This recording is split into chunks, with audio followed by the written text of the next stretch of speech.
from anybody besides the community that I'm in. So thank you, Jen. Thank you for taking the time to hear my concern and understand my daughter was lied to, okay? Now, here's my point, okay? Let me explain this, because I still have concerns. Number one, why are we celebrating a banned book week, okay? And where was the info on that? Number two,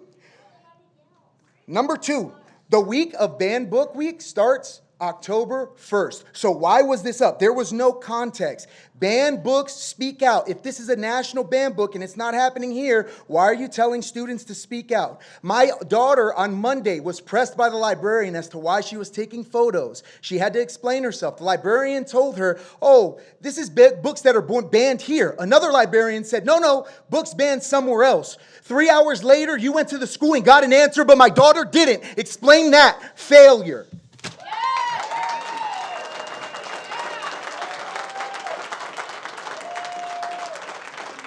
Ryan Ramirez, followed by Stephanie Dawson.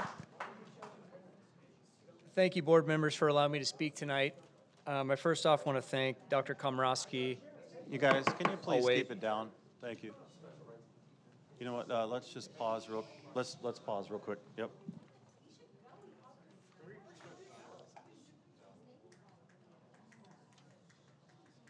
Thank you, Mr. Vickery. All right, you're free to speak. Thank you, board members, for allowing me to speak here tonight. I first want to thank Dr. Komrosky, Ms. Wiersma, Mr. Gonzalez. We know the sacrifice that you and your families have made to serve this community, and we are so very much appreciative. We also know that this is not a well-paying job, so we appreciate you. We know you spend countless hours away from your family in meetings and on board agenda, and we appreciate you more than you know. We also know that you've been repeatedly attacked and threatened by the loud minority in Temecula for simply carrying out the will of the people. Please know that you're not alone. We're here with you, we feel your pain, and we got your back. I want you guys to remember one thing. Remember, you're not fighting for victory. You're already fighting from it. God bless you, God bless this school district, and God bless this great country we live in. Thank you.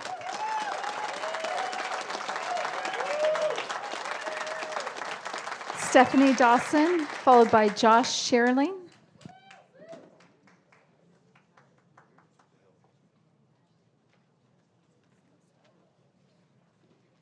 Hello. First, it appears that perhaps Will Pena might be in attendance. I'm wondering if at any point there were any repercussions for his disgusting Ma'am, you can't behavior. direct the comments to an audience member, to the board. Thank you. Okay. Well, to the individual that used a racial slur, referring himself to one of the board members, looks like he might be in attendance. In my opinion, I truly believe people like him should be banned from board meetings and from being on PTA boards. It's actually quite disgusting that he showed his face here. Next, thank you, Jen, for addressing the public display at Temecula Middle School that many parents did not feel was appropriate. Lastly, it's important to note that TEVA voted today to help fund the recall effort. This sounds completely unethical, especially with how dirty this site is playing.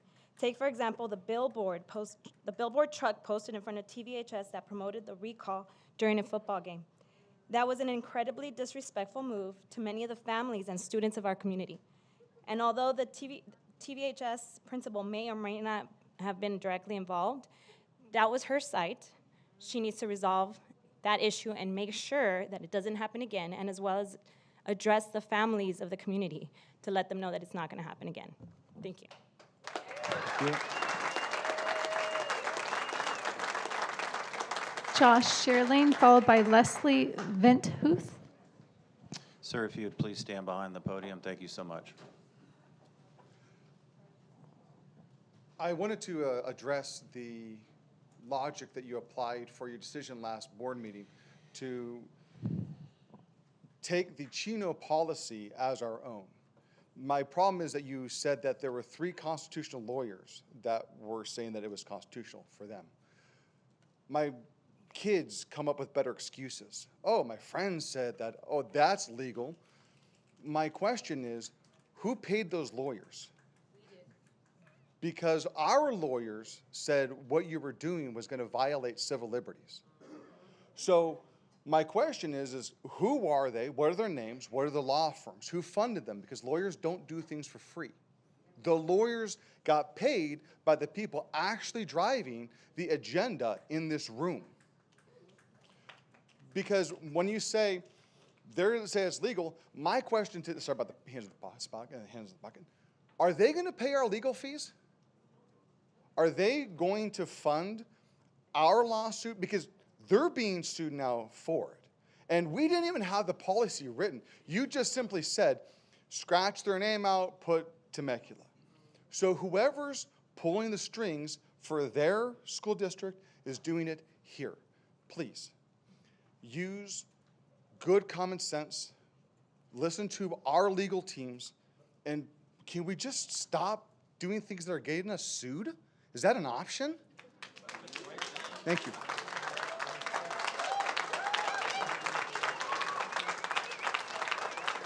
Slee, followed by Love.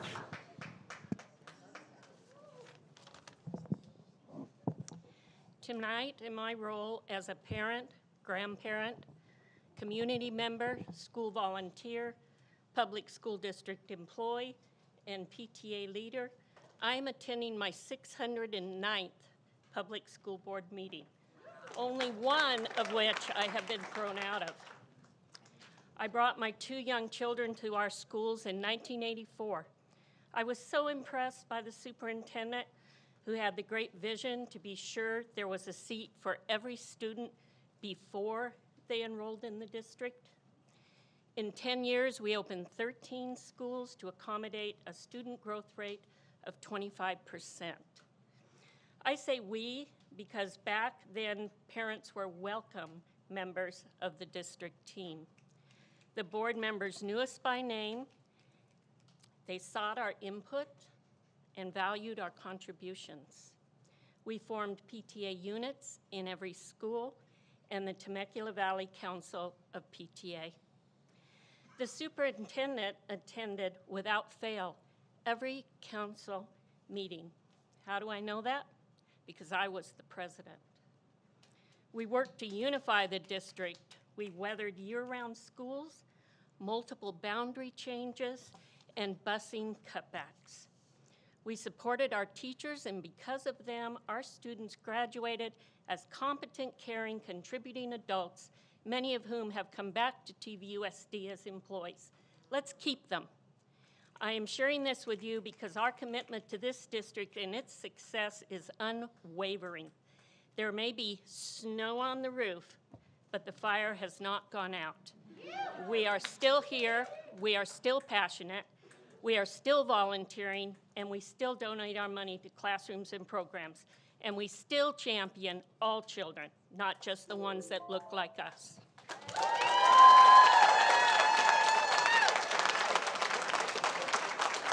Love, followed by Delilah Davison. Citizens of Trans-Temecula. I hate to break it to you, but there are no woke gay agendas. However, after reading the lengthy school board program, it's clear that you want to indoctrinate children. Forcing kids to worship anything that doesn't align with homophobic white Christian nationalist propaganda is textbook indoctrination. This is a nationwide attack created by evangelical extremists to drain your school's resources, holding schools hostage to conform to white cleansing. The current issues you are legislating, banning books, CRT, gender studies, outing trans kids, the flags, goes against the First Amendment, but it's creating a violent atmosphere. 38% of students in Ivy League colleges identify as LGBTQ+. Last year, no one from Temecula Valley got accepted into an Ivy League school. Get with the times and embrace diversity. We don't need it. You can ban our flags, you can erase us from textbooks, you can out us to our parents, call us groomers, but like the sun, we will shine. We don't need an agenda for that.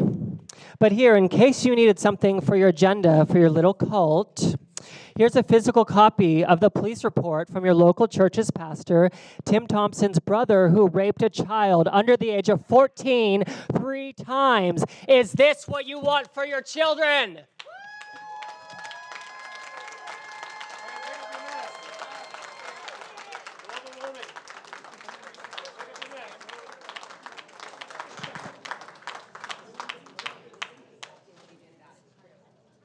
Delilah Davison, followed by Jenny Scharf.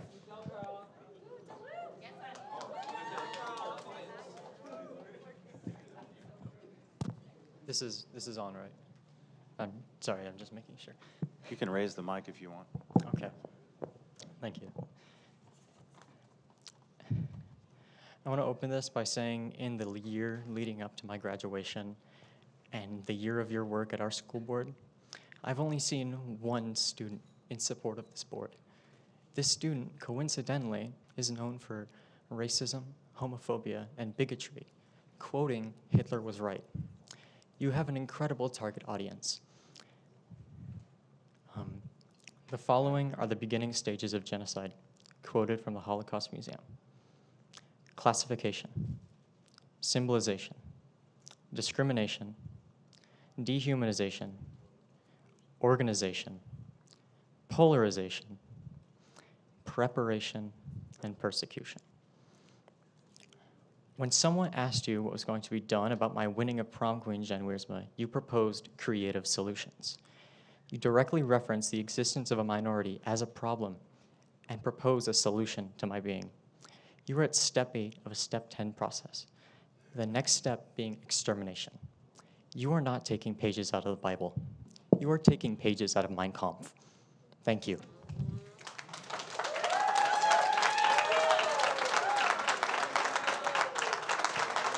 Jenny Scharf, followed by Kelly Maxey. Thank you.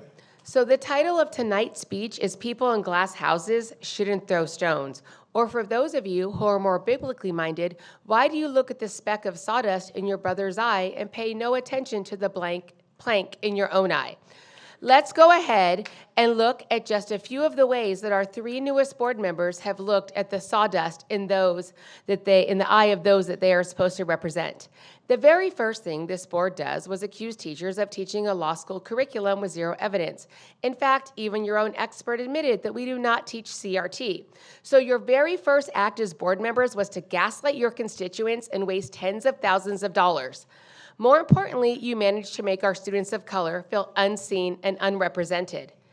Then you continue to perpetuate the disgusting nouveau habit of referring to teachers who have dedicated their lives to serving and supporting the TVUSD community, indoctrinators, groomers, and pedophiles. In fact, I was called a pedophile bitch, told to fuck off 3 times, and threatened by one of your supporters when legally standing on the sidewalk holding a sign, the Recall Here poster. Then you gaslighted us by trying to hide your homophobia behind not one, but now 2 board policies that do nothing but make our LGBTQ plus students feel unsafe, unseen, and unwelcome. On top of this, you continually disregard Ed Code, break the law, and even ignore your own board policies, as Jen did this week, storming into Temecula Middle School demanding that a librarian take down her banned books display. Jen, you are not a queen, and it is disgusting that Americans in this room applauded book banning. Do you actually think that your lies and gaslighting are fooling anyone? We all know exactly who you are. Komrosky, you're a documented spouse abuser. Danny, you're being sued by ex-employees. And Jen, we all know that you've had a bad couple weeks. We all know. Vote for the recall. Recallall3.org.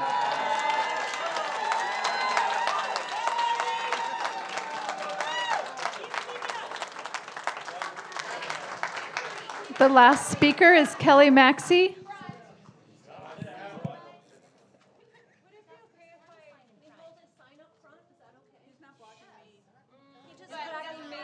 Kelly Maxey, last speaker, please approach. Thank you so much.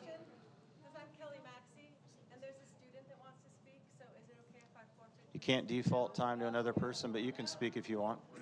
Otherwise, we've run out of our 30 minutes comments. Would you like to speak? Thank you.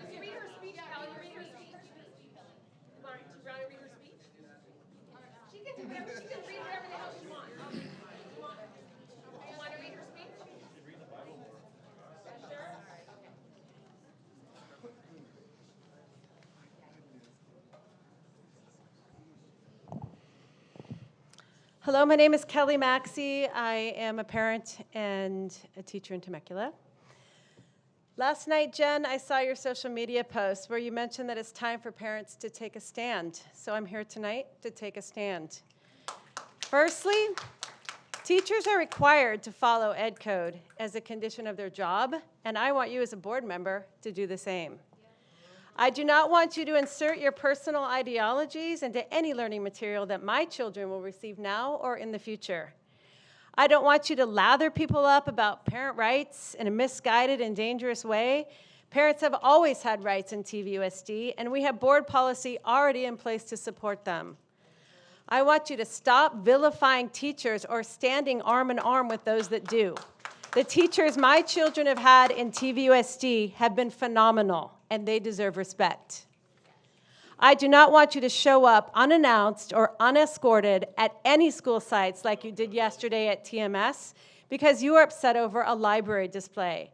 I don't want you to ever enter one of my children's classrooms in such a fashion and intimidate, harass, or coerce any of their teachers. You do not have the purview for such an action, according to Board Policy Bylaw 9200, which states, among other things, that a board member has no individual authority. I want you to stop wasting money that should be used for the children in TVUSD. To date, you have wasted at least $600,000 on unrelated pet projects for the board. Stop it already. I do not want you to decide what my children can learn, what books my children can read, or how my child, or any other child for that matter, will represent themselves in our schools. This is where I stand as a taxpayer and a parent in TVUSD.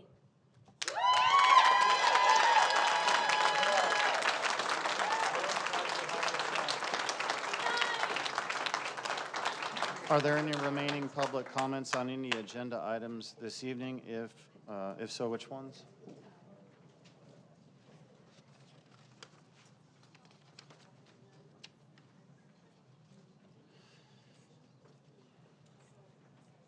What's that? Okay.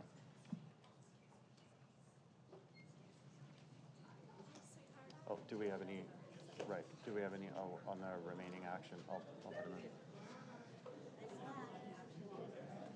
Can you please keep it down? Thank you.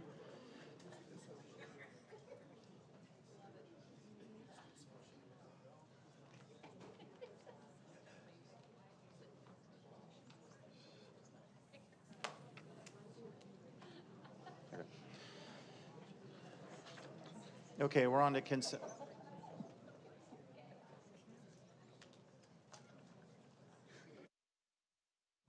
Okay, consent calendar. All matters listed on the consent calendar are considered routine and all will be enacted with one vote. There's no discussion of the consent calendar items unless members of the governing board or staff request that specific items be removed from the consent calendar for separate action. We have items 5 through 18 pulled for discussion by Mrs. Wiersma. Do we have any other items that want to be pulled from any other board member? No. No. Okay. So items. Do I have a motion on items 1 through 4 and 19 through 38? Moved. Moved by Mr. Schwartz. Second. Second by Mr. Gonzalez. Lene, can I have a roll call? Gonzalez. You'll say yes or no. Oh, yeah. We're doing this now. Yes, Yeah. we are. All right. Yes. Aye. Barclay. Aye. Schwartz. Yes. Wiersma.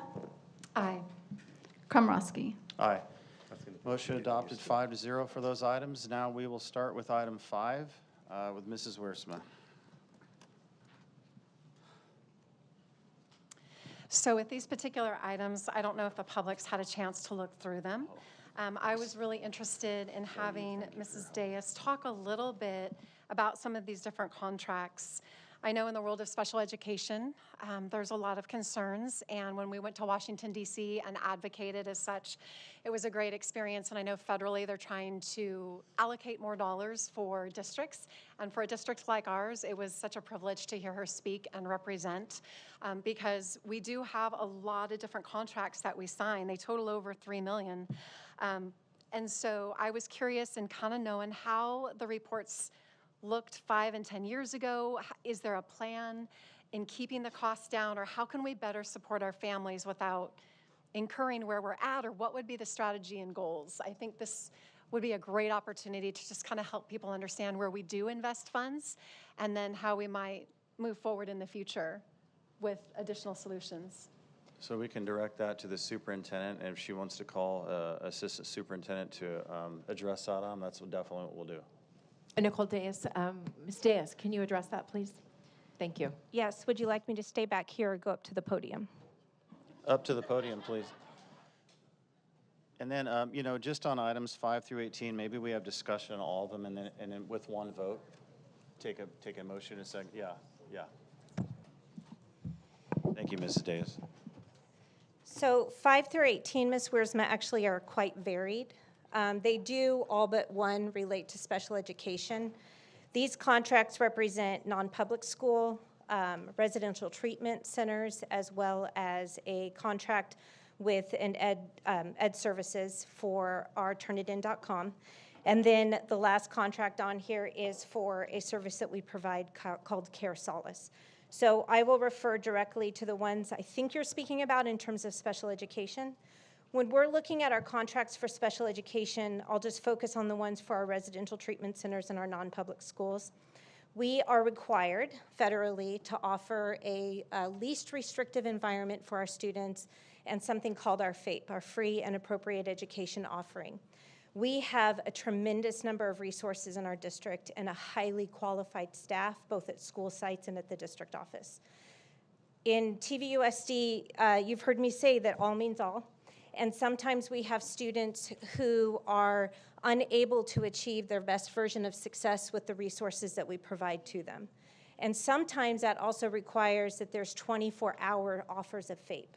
In those cases, while we exhaust all ways and opportunities to provide the right services and supports for our students and families in partnership with them, there are times where there's realizations that are made through an education IEP process that the best offer of FAPE is in a residential treatment facility for highly specific and high-need cases. So a lot of the contracts that you're seeing here are the annual contracts that go through for some of our students who require specialized services that fall outside of what our resources are able to provide, and some of these are so specialized that they're out of state. The other one that's on here as a contract is one that's an increase for Bridge the Gap. That is a contracted services provider that we use. I want to note that we have hundreds of employees in our district who are classified for special education, including hundreds certificated that offer different services instructionally, our SLPs, which we heard mentioned earlier this evening, psychologists, et cetera. If any of those positions are open, it's not a matter of waiting for the position to be filled. Those positions being opened means somebody's not receiving services that they're legally required to receive, and we are expected to provide based on their IEP and their offer of FAPE.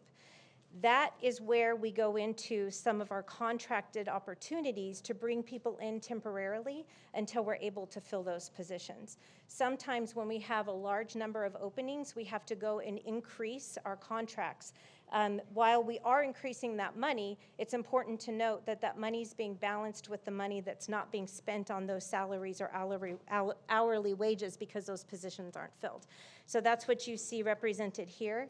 And then the last one that I will comment on, we talked about the RTCs, the residential treatments, and the non-public schools, two different types of education opportunities for our students, is our Care Solace, which has been highly successful. It's an opportunity and a resource that we provide to our communities who need immediate services as a family. If it's out of school hours or on the weekend, parents are able to go in, access it, and be automatically connected with somebody in behavioral or mental health services who is credentialed and will work with that family through their family family's insurance to provide something immediately, while, for example, they might be waiting for a meeting or an appointment with their primary care provider, family therapist, et cetera. It's just, for students and families in trauma, it has been a godsend in providing them that added layer of support. And if you want me to talk about the turnitin.com, I can as well. That's okay. With the federal aspect, I know when we were out there and advocating, have they updated you at all? Has any information come from Daryl Ice's office or anyone out on the Hill? We are still a couple months away from when that would be announced, but we do always advocate for more federal funds based on the commitments that they make to our SPED programs. It's not the only funding we receive, but it is one component that we are always happy to advocate for receipt of more. Our special education students are highly valued in our district, and we do a really good job with all of them, and so the more we're able to provide, the better. And I have a question, Ms. Deas. When I was at the Masters in Governance training at CSBA, they said we would have updates in August, and you're saying a couple months. So just to throw that out there, just in case it's sooner. Yeah, I'll ask Mrs. Lash when I head back and see if she has any updates. As far as I know, for the current funding that we have for this year, we know where our balances are, and we're waiting for those updates as we go into projections for the following year. Got it. And I had a specific question with Turnitin, but you want me to go after you, Ms. Wiersma, since you pull it? So I know that it's really good software. We use it at Cal State San Marcos, and then we use UniCheck at Mount SAC. Turnitin's way better. Can it catch AI? It does have a component that catches AI. It's important to note that in isolation, it will never catch all AI, and so our teachers are very talented and savvy, and they are working through what AI means in terms of incorporating it into lessons, but also being aware of how they can change things to make sure they're seeing students' original product. But this particular contract, Dr. Komrosky, is an extension of the one that was approved by this board a couple months ago, so that our middle school teachers have the opportunity to also use Turnitin.com. Would it be fair to give me an update at the next board meeting or the audience about how AI can be detected from it? I mean, I know we've used it, but I'm really concerned about that in our school district. I'm concerned about it, in fact, the whole world, because I think it's going to have a negative effect on education as a whole. But I will provide you an email update, and then if you would like any other information, we can certainly talk to Dr. Velez about that. Yeah, thank you. Okay. Any other questions? Ms. Wiersma, you pulled 8 through 15? Okay. Oh, that's it? Oh, okay. Okay. Move to approve those items. There you go. Moved by Mr. Schwartz. Second. 8 through 15, seconded by Mr. Gonzalez. Lene, will you take roll, please? Gonzalez, Yes or no? Yes? Barclay, Aye. Schwartz, Yes. Wiersma, Aye. Komrosky. Aye. Motion adopted 5-0. Okay, now we're on to action items. Job description superintendent, I believe we have comments on this. How many? 2. Okay, 2. So do we want to stay at 2 minutes, board? Or do 3, since there's 2 comments? 2 comments? Yeah, okay. All right, 3 minutes. First up is Martha Howard, followed by Will Pena.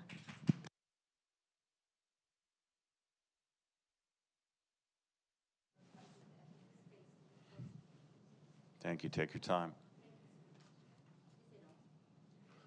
Jose?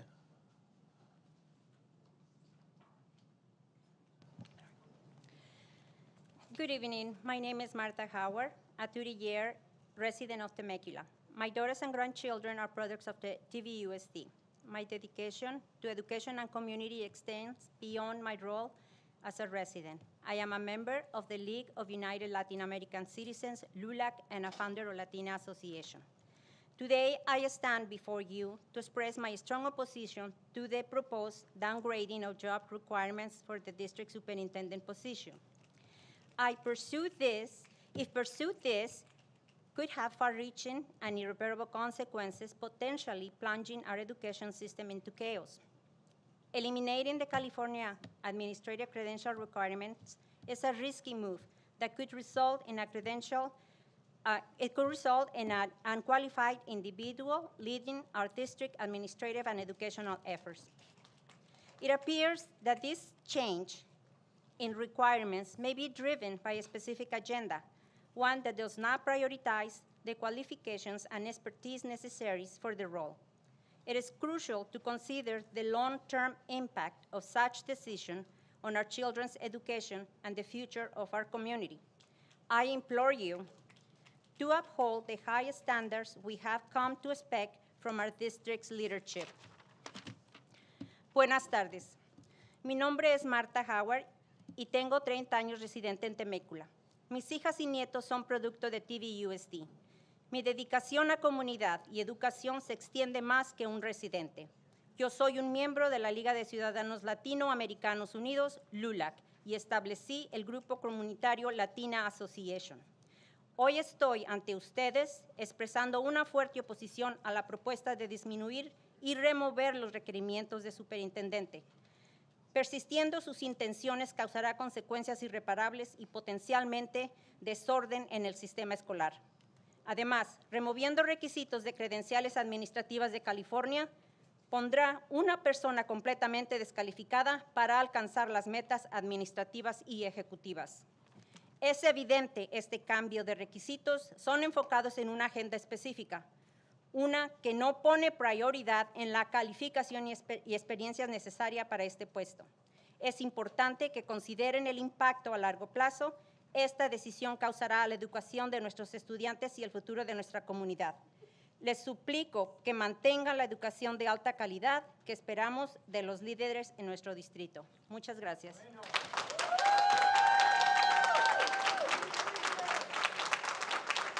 Will Pena.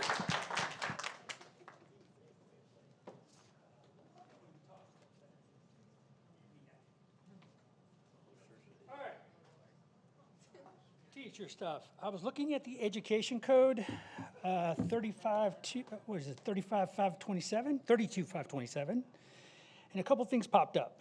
1206 says that any superintendent of schools who does not possess a valid credential issued by the state can be in there. And then I looked at 1208. Let's see, where is it? You either had to have a valid elementary credential or a valid secondary administrative credential. I think the point is this, is do you want to have a smart person on here or you really want to have a dumb person on here so you guys to run? I'm a little confused on this because for me, I prefer an educator, somebody who has the experience versus someone who doesn't, and you put them up there and go, yeah, do my bidding. Yes, do this.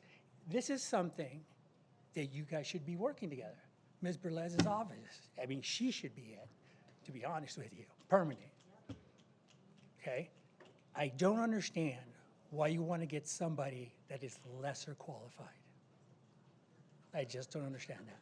So that is it. That's all I'm going to say for today, for right now. But definitely, it doesn't make any sense. It blows my mind how you guys want to like make this a lower position. It's like in the military. You want to make a guy who's a sergeant into a corporal. It just doesn't make any sense. And you give him the same stuff? No, thanks. What's wrong with corporals? Okay, thank you. We're on to job description, and I just want to say, and then I can kick it off. It was really awesome with me and Mrs. Barclay working with Mrs. Deus and Mr. Arce. Really helped out behind the scenes, filtering out this language. Me and Mrs. Barclay worked in subcommittee on this, and Mrs. Barclay, if you wanted to take over, if you want. Thanks. Yes, we did have a very productive meeting. It was fantastic.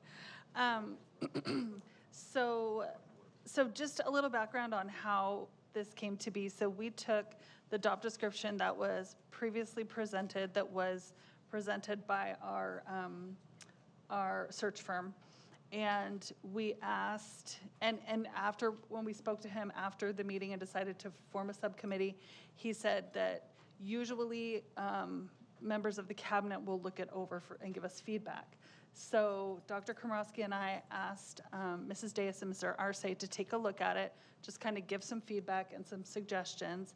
And then after they made some suggestions, they sent it to the attorney, And then Joseph and I met, and then we put some final touches on it. And I'm sure we probably missed a few things. And I actually have a couple of thoughts since we met that I wanted to just bring up. So I did ask our adjacent districts if we could get their job descriptions. And kind of what I found out is that actually the reason why this hasn't been updated since 1982 is traditionally superintendents don't have a job description like we do for every other position in the district, and like most of us in the regular world have job descriptions. And what all of the other adjoining districts use, they have, I mean, you might call it a job description, but the heading is entitled Information for Applicants for the Position of Superintendent. So it isn't a traditional job description, meaning we don't have to have all of the legal pieces that a regular job description has to have, because it's just information about the position. So I'm wondering if we may want to consider retitling it that, since that's what the other districts use, and it kind of makes more sense because it's not really a job description. I think we found that, Joe, when we looked through it, that it's not a traditional job description. So I think it turned out pretty well. I will speak to the piece about the education and experience. So I don't believe it is our intent to lessen the requirement. The only issue is Ed Code allows for that. So one suggestion is we could just take that out altogether. We don't have to have it on there. None of the other districts actually have that statement on theirs at all. So that's an option. I mean, it's common knowledge, it's Ed Code, and really where the job description comes from, or what the superintendent's job duties come from, are two places. Well, Ed Code defines it pretty specifically, and then when they have a contract, that's where their real job description is housed. And that's why there hasn't been one in the district since 1982, because it's their contract and Ed Code that really determine that. And then I might suggest one other thing that I saw in these descriptions under education and experience. One thing that we did not include, which I didn't think about till I was looking through these, because I didn't get these just until like a day ago, is they both included a strong fiscal background and understanding of state and district budgets. And I just really liked that sentence in that education and experience. And actually, the other two districts had this exact same education and experience. We're just missing that one, but the other two are the same. What page is that on? So it's on page 4 of 5, where it says education and experience, and it lists master's degree or higher, educator with K-12, the management experience. And the one extra one that the other districts have is a strong fiscal background and understanding of state and district budgets. We kind of have that written throughout, but personally, I would suggest to add that just because that seems a common component in other districts, and it made a lot of sense. A strong fiscal background, and what else? And understanding of state and district budgets. Yeah, they both have that same. Understanding of strong state and district budgets? Mm-hmm. The other one just said understanding of the budget, but that's just my suggestion. But anyway, so I do appreciate this was a collaborative effort. I mean, yay for us. So it went well. And then, thank you, Ms. Barclay. And then it does say job specification. I'm fine with leaving it there. I understand what you meant about job description. I'm fine with leaving the title as it is. It's just a general term for what we're looking at, what we want in a good superintendent. Okay, so any other comments? Because we can move. Okay, yeah, Mr. Schwartz. Couple of things.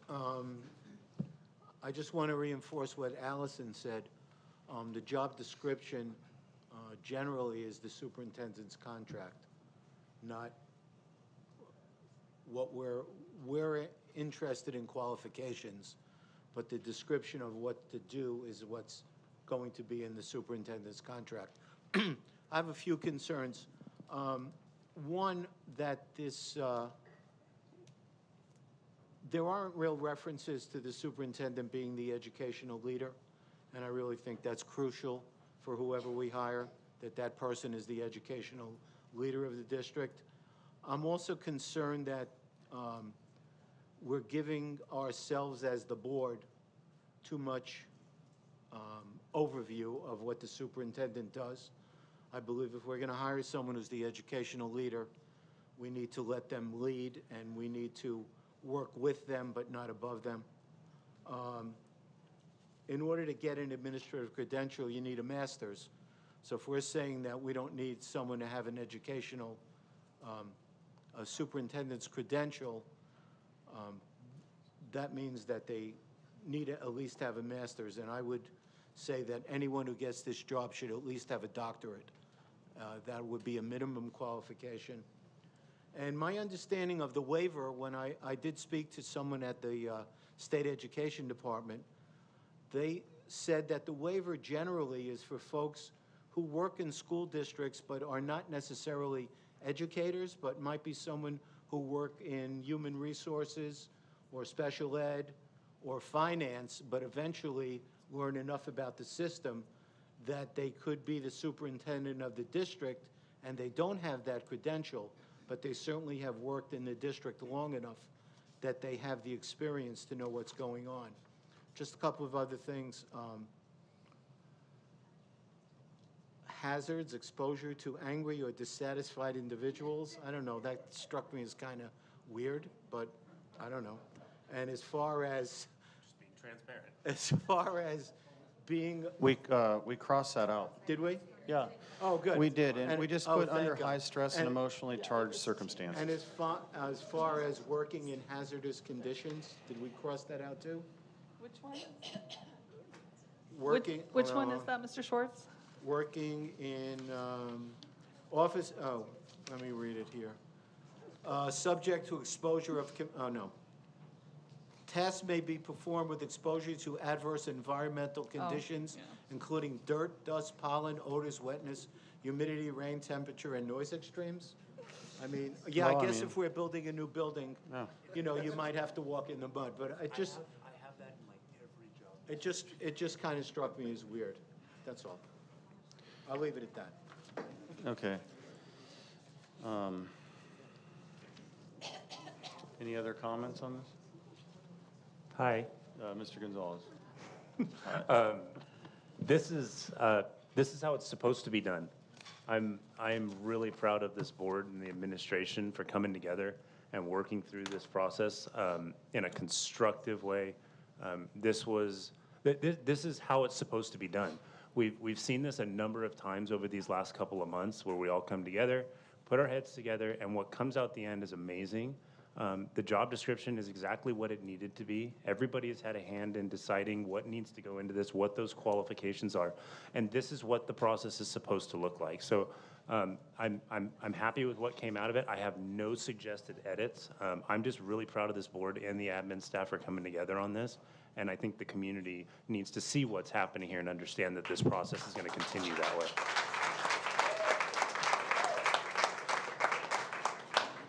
So a couple of comments. We did have people in the community reach out, not understanding why there might be something waived or why a particular credential, maybe like a doctorate, wouldn't be nailed in. And it's because you never know which candidate is going to come across your path that might be that right person. In the past, there have been leaders of military academies who have stepped in as a superintendent. It's a different skill set.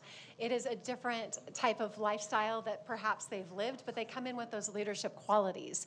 There are other people who have been CEOs of companies, and there's a very unique skill set for CEOs, and of course, best practices usually dictate to the fact that someone's going to come from a field of education, right? But you don't necessarily know. So that's why there's a little bit of leniency there, because we're looking for exactly the right person for TVUSD. And it is true that the board has a really important position here, because it's crazy to say, but the board actually moves the superintendent. The superintendent answers to the board. The mission of the board is what's priority. And the hope, of course, is to collaborate together, but that's not something a lot of people know. The board moves the superintendent. And I think that people need to understand that that's where we're looking to do some things differently. And The other thing I want to mention is, as I looked through this, I thought you guys did a fabulous job, first of all. As I read through all of the edits and the changes, I thought it was great, Yes. just like Mr. Gonzalez mentioned.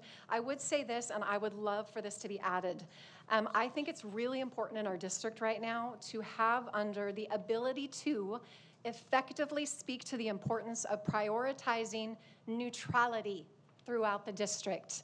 That is something that I have sensed from. Can you be respectful out there? Thank you.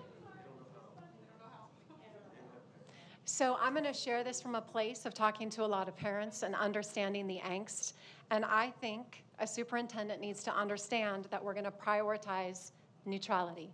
And that doesn't mean elevating one group over another. It means that we all in a classroom are going to be at the same place to learn. And so that is what I would love to see in a leader who emanates strength and vision for TVUSD, but understands that that's important. Because in the culture right now, we need a leader who can encapsulate that and inspire people for it.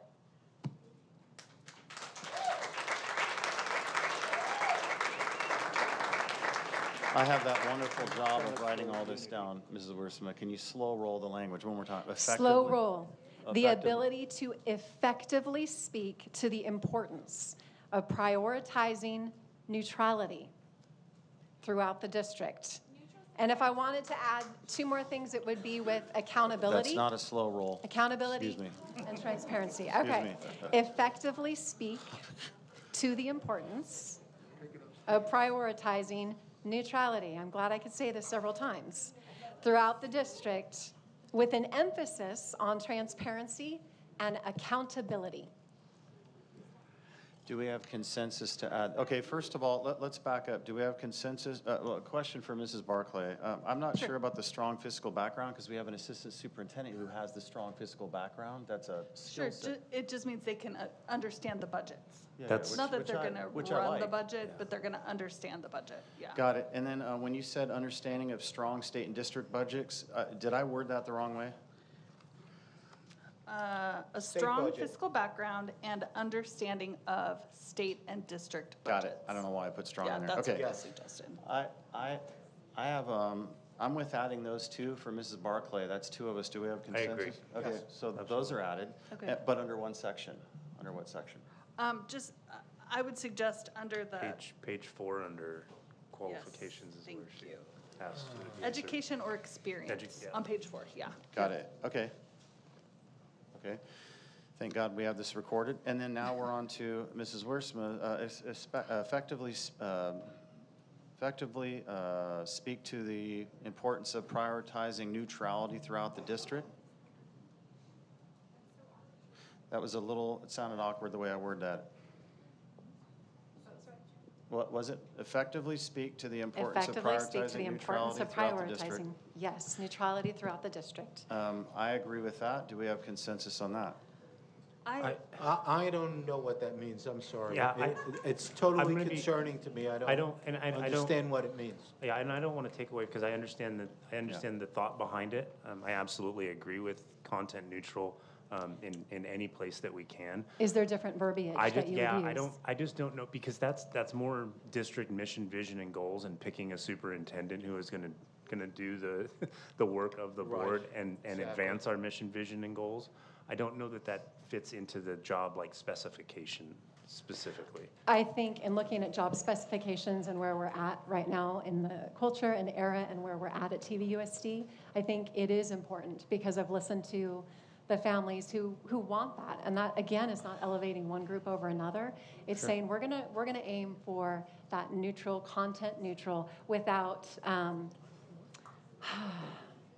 and I'm not elevating any one group. If there's different verbiage, Sure.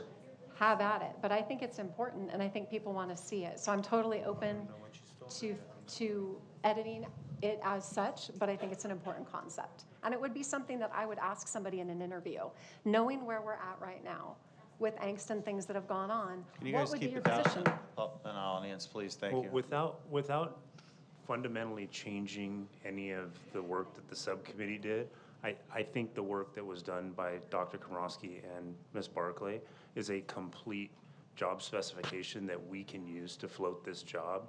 And those conversations and adding that specific language, it would, well, and it's gonna take more time. It's gonna be something that you would have to draft that language and come back to us with that specific language. It's not as simple as saying we want somebody with strong fiscal background and an understanding of state and local budgets, right? So, I mean, that specific thing is, yeah, it wasn't addressed in there, but we do need somebody who understands those things and has that experience. I don't understand that where, you know, content neutral. So what about a agenda fits consensus to into look into that. talking with legal and looking at that verbiage and how it could embrace what we're looking for in a leader and come back with that? Because I'm fine with those thoughts. This was something that came to me the other day as I continue to see and hear discussions. So I that's just where I'm think- at. And if it comes out in an interview process, for me, that's fine too. I'm just wanting to hear people and know that is a form of leadership that I think would be heralded. Right, and I think to Mr. Gonzalez's point, I think that I think we all want someone who can be neutral, but I don't really think it fits in the job description. And I know time is a little bit of the essence for this, for our consultant, so that we can get this job posted. So yeah, I would agree with Mr. Gonzalez. Excuse me, this group right there, you guys are talking way too much. You're literally disrupting the board meeting. He's videotaping us for no reason. He's in here just recording us and harassing us. So maybe I ask all three of you, just cool it down, yeah. His legs are infringing upon my chair. Literally a 3-year-old talking about. Okay. You're the one taping us, you child. If I have to give both of you a warning, I'm gonna do it right now, and then you get one more and you're Joe, out, please. Joe, excuse me, if I could, could all of you, everybody, please, be respectful. It's all right. We're trying to work together here to get this done. Could all of you please just be respectful to each other? Thanks, Mr. Could Schwartz. you please, I'm sorry, excuse me, young lady, Let him. could you please just try everybody to calm down, listen to each other? We're trying to work together. We don't want to be here till 2 in the morning again. Sir, thank you for agreeing with me. I appreciate it. I appreciate you. And I appreciate you, Greg, for our right. communications, for you being a decent person. So could everyone please just try and listen so we can get through this? Thanks, Thank Mr. you. Schwartz. Okay, so I think, Jen, for the sake of moving the meeting along, it doesn't look like we have consensus, but it looks like something we can talk about in closed session when we're interviewing. Good job. Okay, so with that, do I have a motion to amend with the 2 additions of Mrs. Barclay that we went over?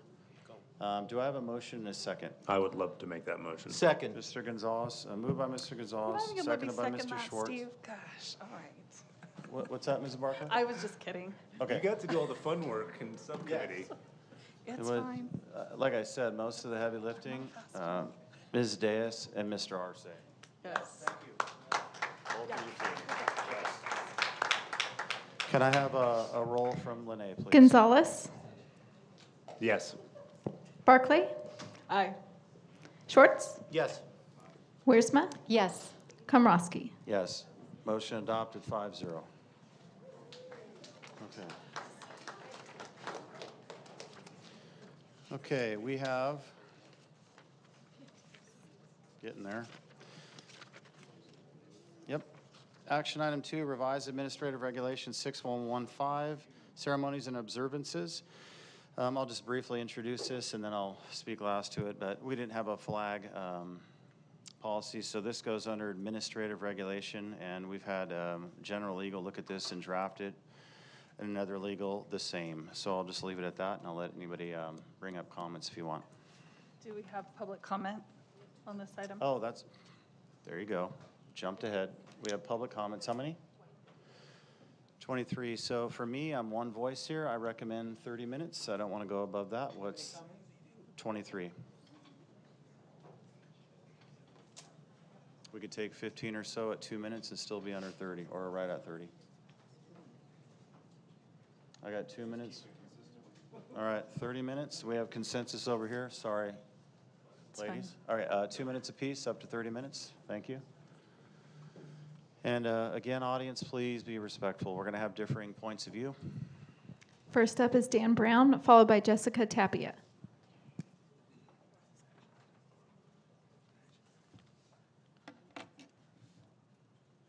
Unfortunately, this is another policy we wish wasn't needed. Instead of educating students with basic history, social studies, they are indoctrinated with personal sexual preferences, a question of who they are, Che Guevara t-shirts, and posters of Chairman Mao. Never mind the fact that the latter were revolutionary murderers, a socialist and a communist, one responsible for probably 20 million deaths. No, now children need to be sexualized to produce fodder. As parents, we don't care what sexual experiences teachers have. We just want them to stop telling our kids about it. Unlike many, if not all of these teachers, we understand that we have an accountability toward God. We want our children to know that they have an intrinsic value that God put in them, one that never changes, and it won't because God put his seal on it on a cross with his blood. The teachers may not agree, but they should respect our sovereignty over our kids, just as they would want our respect of their teaching skills, irrespective of their sexual preferences. Flags contain a lot of symbology. They can be used as teaching tool for that purpose. People would be aghast at a display of a Nazi flag because of what it represents and the slaughter it brought on a people. So why is it so hard to understand the concern over flags or symbols that represent behaviors that threaten family social norms? Therefore, any flag that stands for hedonism, sexual deviancy, socialism, communism, or anti-religious bigotry should not be allowed to be displayed in the classroom on a constant basis.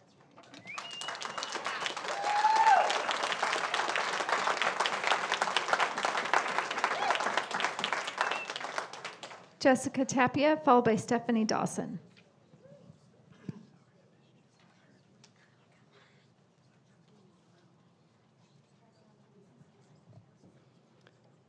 Good evening, members of the board. I'm not here to debate why the American flag belongs in the classroom, and everywhere for that matter.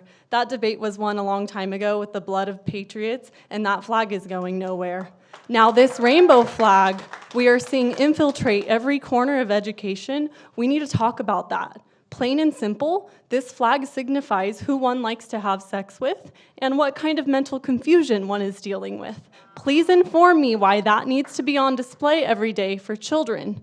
Do you know how children work? When they see something, they become curious. When they become curious, they want to try it out. And when they try it, well, let's pray it wasn't because an activist teacher gave them the idea, because I guarantee you will be dealing with some pissed off parents. As a former teacher, this reminds me of one of the most disheartening moments I experienced as a teacher. When they pushed out this new thing on staff name badges, where we could choose to add a rainbow flag to the back of our badge that says, "I'm here for you," to symbolize to students that the teacher is a safe person for the child to talk to about whatever it is they want to talk to about. It was then I began to realize how corrupt things were really getting. Because I was there for my students, all of my students. But see, I didn't need a rainbow flag on the back of my badge to symbolize that, and I don't think any teacher does. What that was really symbolizing was what teachers were willing to talk about sexual things with a student and what teachers were willing to hide that from parents. The flag with a perverted representation of a rainbow on it symbolizes who you like to have sex with and what kind of gender dysphoria and confusion you have. And it should not be infiltrated into children's education. As teachers, we are supposed to educate, yes, but some topics of education need to be left up to the parents. Thank you.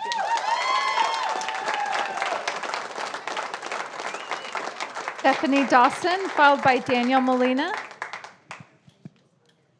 Hello. In regards to this action item, which we're calling the flag resolution, I would like the board to know that although it's unfortunate we're at this point, there is absolutely a huge need for this resolution to be passed. We have started to see more and more controversial flags be hung by teachers, and there is even rumors that they purposely hid these flags during back-to-school night. The majority of the community does not want to see a culture war or politics be played out in their children's classrooms and academic lives. You're not excluding anyone by omitting these flags, but you're excluding many students and families by putting them up. You can create inclusivity and acceptance without creating division. Leave our kids alone.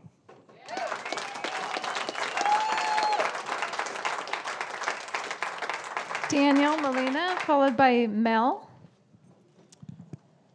Good evening, everybody. I served our country a long time ago. I'm a proud veteran.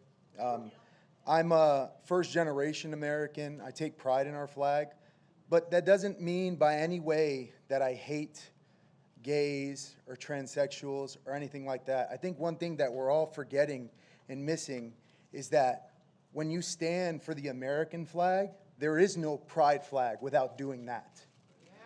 So when you look at the pride flag waving across the nation, the flag that flies above it is always the American flag.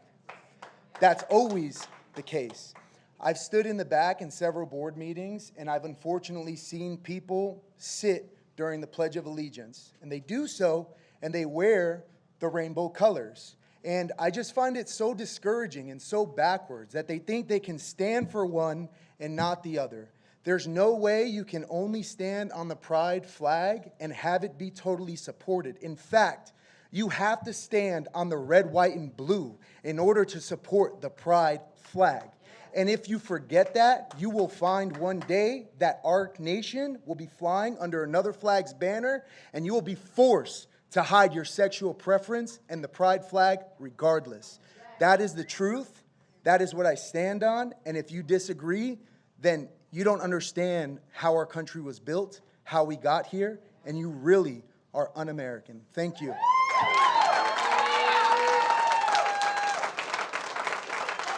Mel, followed by Josh Sherling.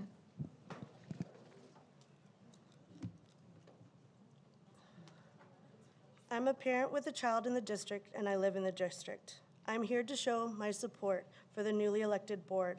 I have been coming to these meetings for a couple years now, and I can honestly say the 3 newly elected have done more for us parents in the last 10 months than I can say any other board. I was here when parents were fighting against the mask mandates and the vaccines, and no one on the board was listening. There's a talk that masks and vaccines are coming back, and I want to ask the board to make a policy on those so the parents don't have to agree with the mask and vaccine mandates. It is the parents' right to choose for the kids. If this is not a policy in the next month or 2, we will have the same chaos and parents outside fighting for this again. I believe that there will be more parents because more parents are awake and fighting for their parental rights.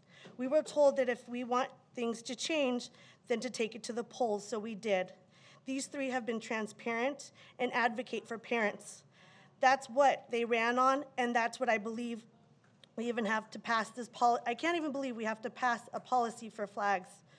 We are at a school district, and we should only be flying the American flag and the state flag.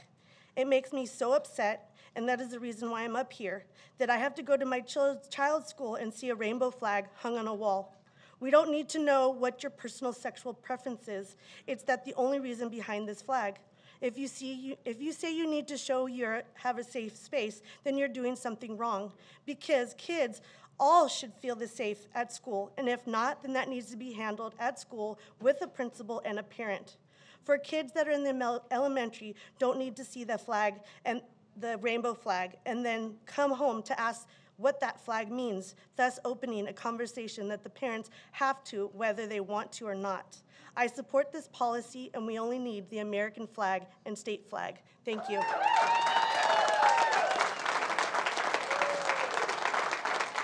Josh Sherling, followed by Jack Marston.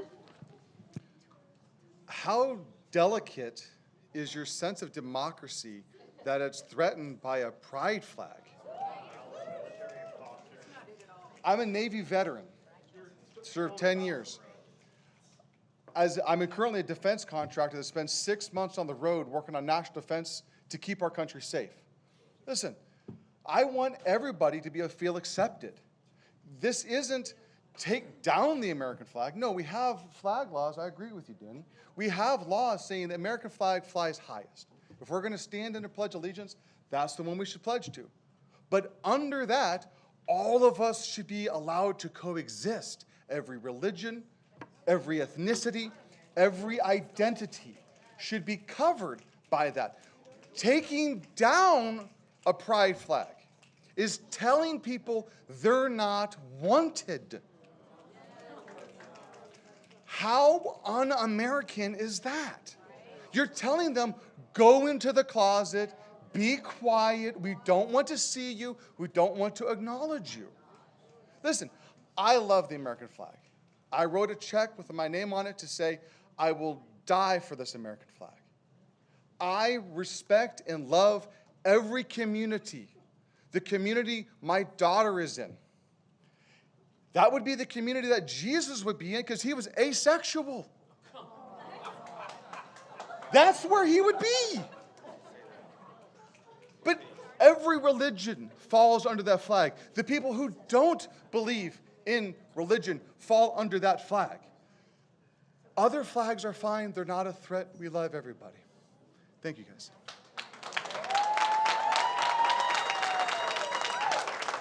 Jack, followed by Janae. Hello. Okay. Hello, my name is Jack Marston. I was born and raised in Temecula. I saw this town start just from a small community and grow into the big city it is today. This flag policy must pass. The American flag is what unites us, and we are all citizens of this great nation. Having the pride and trans flag excludes all other groups and shows favoritism towards those groups. It makes outsiders feel like they are excluded and causes division. And I don't care what preference or sexual preference the teacher has. It doesn't matter, but they should not be having that discussion with children. Children should not even be learning this stuff. As the Constitution states, all men are created equal, and favoritism is the opposite of equality. School is not just a place for leftists to speak, but a comfortable place for everyone to learn. And I mean everyone, from wherever they come from. Lastly, I just want to give a big thank you to the school board and to all of you, especially you, Dr. Joseph Kromsky, Denny Gonzalez, and Jennifer Wiesma.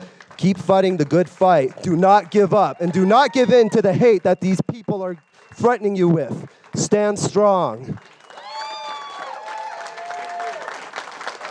Benny Sharp, followed by Upni.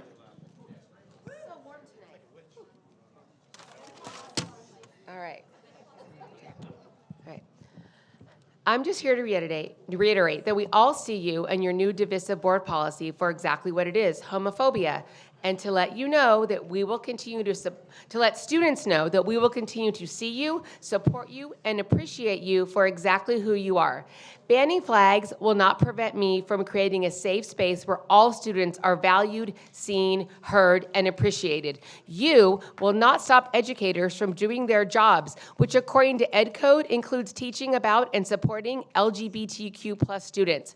Pride flags represent inclusivity, not sex, you weirdos. You are the ones who brought these culture wars to our schools and who are intentionally scaring students and hoping they will go back into the closet. But I'm here to tell you that those closet doors have been blown off no matter what illegal and unpatriotic policies you enact. Upni,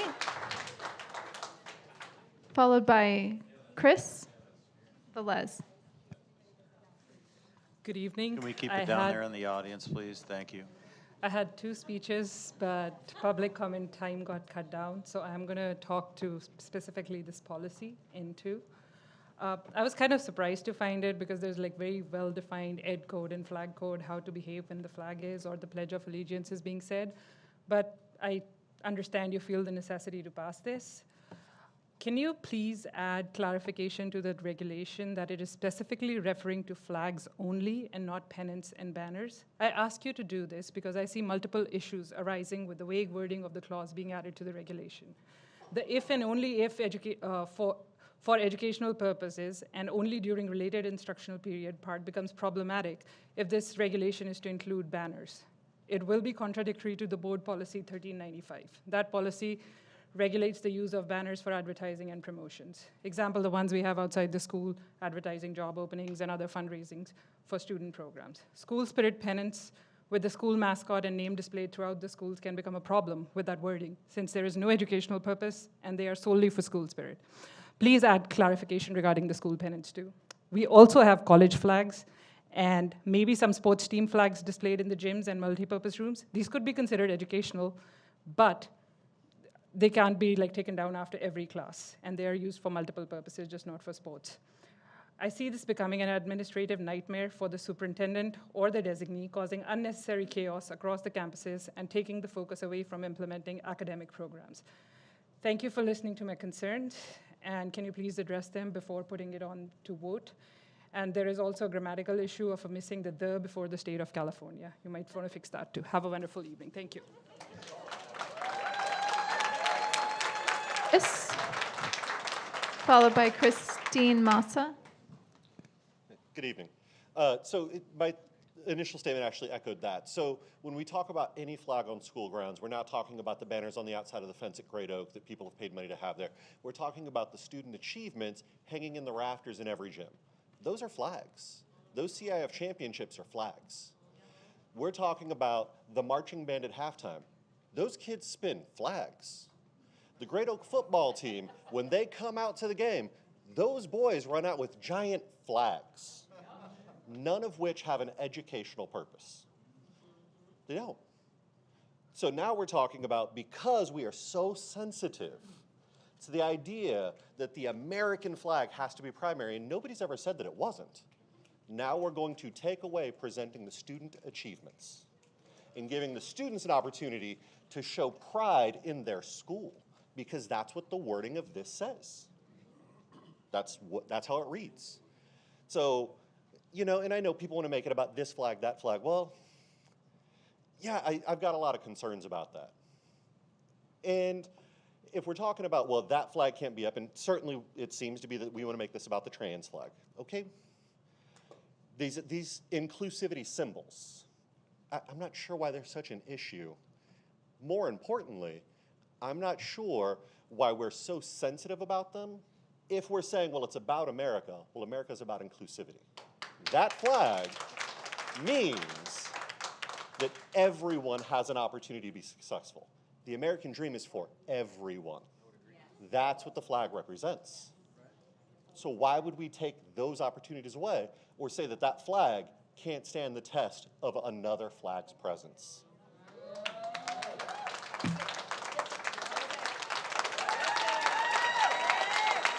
Christine Massa, followed by Milana Cubana.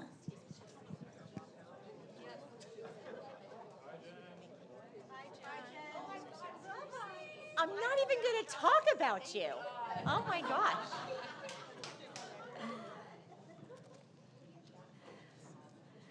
Well, hello, board. It's no surprise to see you following the playbook. You've become predictable, and therefore we've been planning our public comments on flag policy for months now.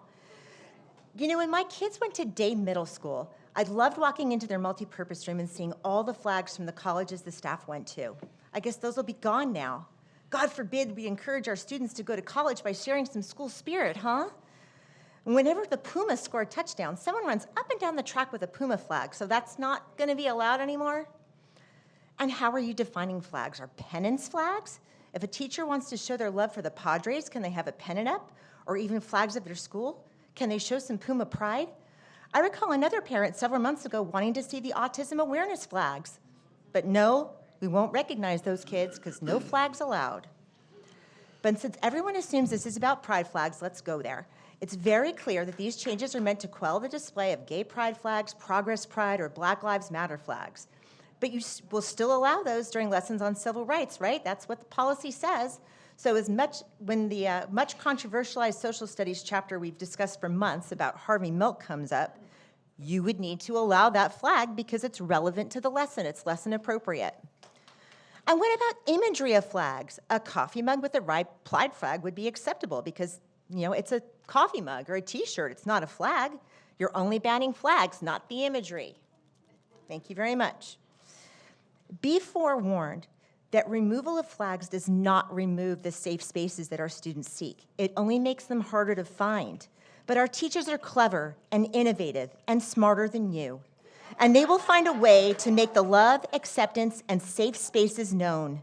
It doesn't take a flag to do that. It just takes human decency.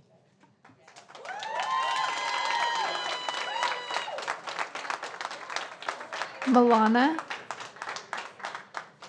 followed by Julie Geary. Hello, I'm Alana. I'm a Temecula Valley local. We need to get activism out of the classrooms. Activist teachers are making classrooms their personal safe spaces instead of fulfilling their role to provide children with a great education. Schools should not be a place run by personal political views, sexuality, or activism. Christian students aren't asking for a cross hung in every classroom in order for them to feel accepted. The opposition's whole argument has been so weak, they need the governor to publicly attack Dr. K and interfere with our local matters. I want to remind you that the majority voted you in, and the majority still stands with you. Believe what you believe. It's time for activism to exit the classrooms for good. Thank you.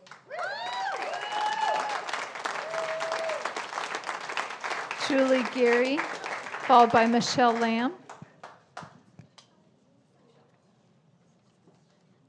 So I want to tell you a little story about a school that I used to teach in.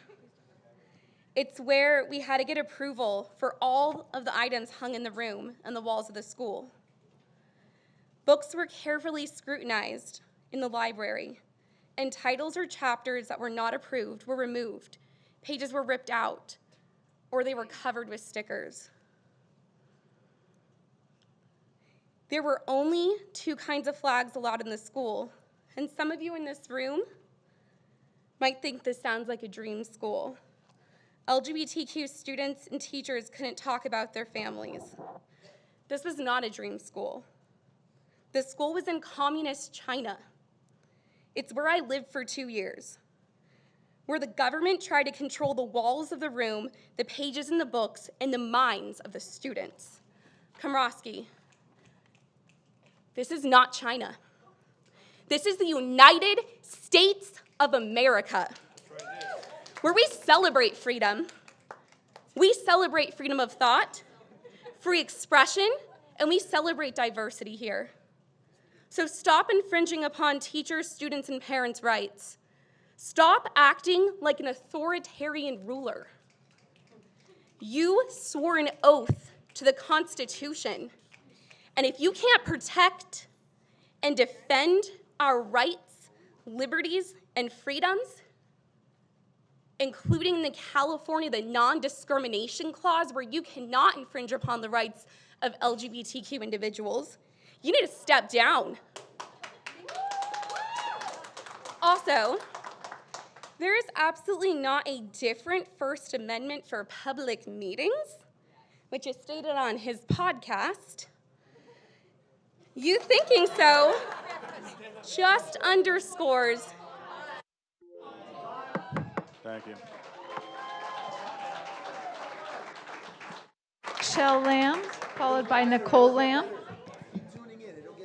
Hello. Guys, let's please keep it down. Thank you. I don't stand for any other flag flying than the American flag and the state flag. And if the American flag stands for freedom, then we don't need another flag flying under it to proclaim freedom. But I do want to say, it says in Psalms 127, unless the Lord builds the house, they labor in vain who build it. The watchmen stay awake in vain. It is vain for you to rise up early, to sit up late, to eat the bread of sorrow, for so he gives his beloved sleep. Behold, children are a heritage from the Lord. The fruit of the womb is a reward. And it also says it's better for a millstone. Okay? Okay, it's not Sunday sermon. Let me tell you, God sees everything. Those flags represent the enemy, the devil. You guys, in let's keep it Jesus' down in name. the audience. Thank you.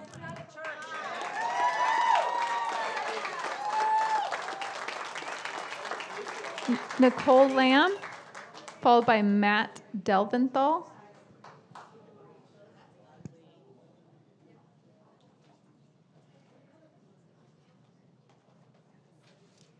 You guys, let's keep it down for the speakers. Thank you so much. Hello, my name is Nicole.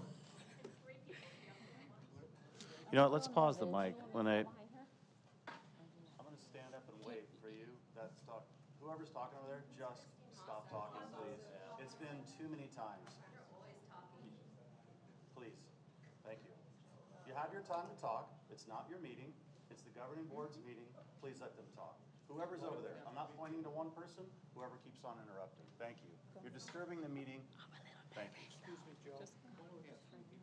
Okay. One is speaking. One is speaking. Yeah. Hi, my name is Michaela. I just want to say, I'm a little nervous. Just go. Sorry. I Take just your wanna time. Say, I like to. Just go, Michaela. Go. I'm a little nervous. Just go. So, I'm only for just the American flag and the California flag. That's all I'm gonna say.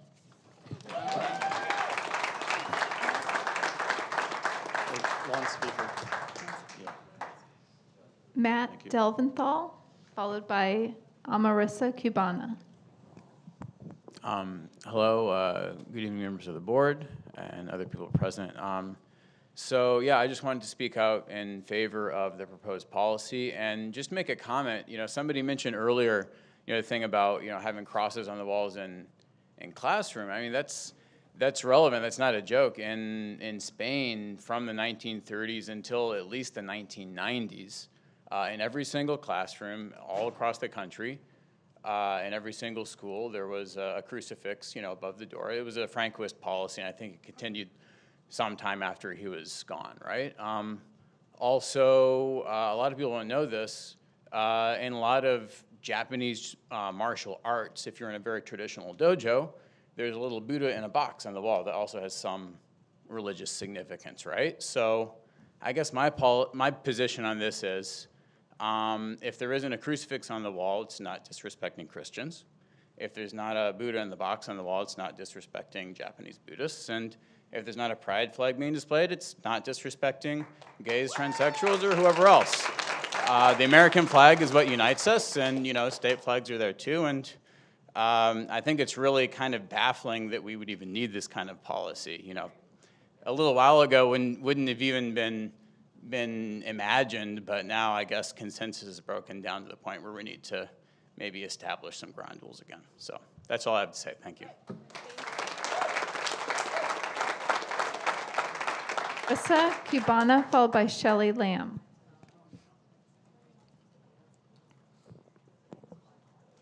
Hello, my name is Amarissa Cubana, and I am a Temecula resident. I would like to thank the school board for bringing this much-needed policy to our community's attention. It is very unfortunate that due to a minority group of activist teachers that we even need this kind of a policy to be implemented in our schools. I sincerely wish we didn't, but it is evident that we do. And here is why. A child should not have to be surrounded with propaganda about their teacher's social beliefs and political views when all they want to do is learn. The classroom should never be a place where teachers take the opportunity to forcefully promote their personal beliefs on their students. Teachers need to stop treating the classroom like it's their personal diary. A school is and should remain a place where you receive an education. The only thing that teachers should be promoting is reading, writing, and arithmetic. God knows, California's test scores could really use a lot more teachers who are focused on teaching kids those three subjects. This policy will ensure that the school's primary focus is still education and not indoctrination. Please pass this policy, and for God's sake, leave our kids alone. Thank you. Shelley Lamb. Okay, last speaker. Thank you. Okay, so I wanted to thank Dr. Karazmi for your hard work in keeping our schools professional and not political. I want to thank Jen and Danny for the courage as well that they have. And then children don't need flags about sexuality, gender, or race to feel welcome. As a Black woman, an American woman, I don't need the flag for Black Lives Matter, and we don't need anything except for the American flag.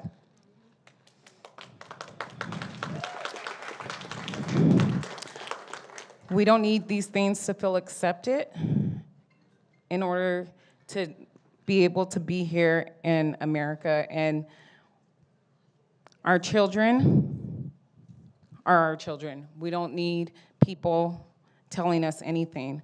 And then also this political propaganda in our schools has to end. The activism needs to end.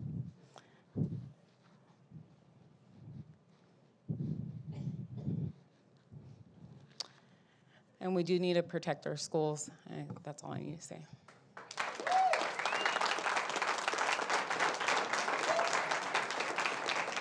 Okay, we can let the board, I say we go one at a time. I'll go last, and then if we want to do discussion, I'll put forward a motion, then we could do post-motion discussion. We're not going to rush through it. Whoever wants to go first. I'd like to. Mr. Gonzalez. Yeah, so first of all, thank you, Dr. Komrosky, for bringing this forward. I think it's important that we have the discussion. I read this when it came out first thing on Friday night, and I was sitting at home yesterday, and I had actually written something that I wanted to kind of point out, and it was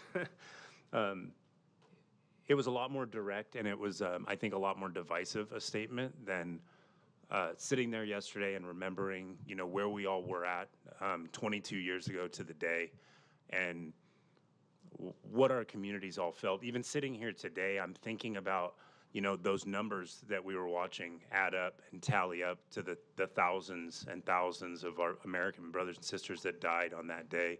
And the thing that united us, the thing that brought us all back together, politics washed away, and the one thing that we all stood underneath was that flag, and it brought us all back together. And what I started to realize was that we all bring our own separate flags with us wherever we go. You know, we carry these things in our back pocket. You know, Dr. Komrosky and I, you know, we share a heritage with Germany, and so we have those flags. You walk into my house, they're all over the place because that's just something that's part of our culture. Puerto Ricans, we have flags everywhere. You know, as we hang them from our rearview mirrors, like we have those all over the place. I fly a big Christian flag in my garage over my hot rods where I work on my toolbox. People carry in their LGBTQ flags, their other, you know, we all have them. We all have different symbols that are important to us. None of those matter in the public square, because if we're really going to talk about inclusivity, then if you put one of those flags up and you know that that might offend somebody else, you better put the other one up next to it. And what are we actually gonna create within our school system? So, okay, fine. So if you're gonna put an LGBTQ flag up to create a safe space over in that corner, then you damn well better hang the Christian flag next to it so those other students don't feel like they're not accepted. If you're gonna hang a Black Lives Matter flag up in that corner, you damn well better hang a MAGA flag up next to it. That's the war that we're gonna get into. And what I suggest is that a policy like this makes it content neutral. There's one flag that unites us and a state flag that is sometimes skeptical. But that flag right there is the one that we can all agree on and we can all unite under, and that's what makes all of those other things that we're allowed to practice and the freedom of speech that we're allowed to have possible. So I love the policy, Dr. Komrosky. I do want to say that there's an edit about students not reciting the Pledge of Allegiance must maintain a respectful silence. I don't think that language is pertinent to this policy. I know I've shared with you and maybe a couple other people before. I wasn't allowed to say the flag salute growing up as a Jehovah's Witness. And for me, dictating behavior during that flag salute may unintentionally affect certain students. So I would ask that we use the rules that already exist about behavior within the classroom and not being disruptive, and not actually dictate the specific manner in which people should carry themselves during that salute. So, thank you. Thank you, Mr. Gonzalez. And I've taken note at your request. Mr. Schwartz? I think, unfortunately, the good intentions you have with this policy do open us up to problems, civil rights problems, free speech problems, and I've gotten a bunch of emails from people in my area who are opposed to this policy. They think that we should just leave things the way they are, let people express what they want to express. I'll just read one or two because I don't want to be divisive, but I do want to include the people who have reached out to me. One said a proposal to limit what flags can be displayed in Temecula schools is an attempt to censor LGBTQ support. A change to the district's flag policy is on the board's Tuesday agenda. The change to the ceremonies and observances policy would only allow the U.S. and state flags to be displayed on district policy. You go into any of our schools, there are college flags, there are college banners, there are all sorts of school flags. Does that mean that all of those flags are out? I don't know. According to the policy, they're all out. We're going to have to go down and tear them all down. While the proposed policy doesn't mention the rainbow pride flags, LGBTQ advocates see the changes as a move to ban pride flags in the classroom. When you condemn the idea of posting a pride flag or hanging a pride flag, you're sending the message that there's something wrong. Having a policy like this is limiting diversity, it's limiting acceptance. It's giving a subliminal message that we don't want that in our classroom. So just a few of the things that people have reached out to me. I think it's only fair that I share what I have heard from the people who wrote to me. Thank you.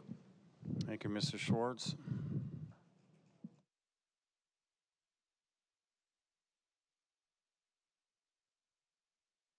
Ms. Wiersma.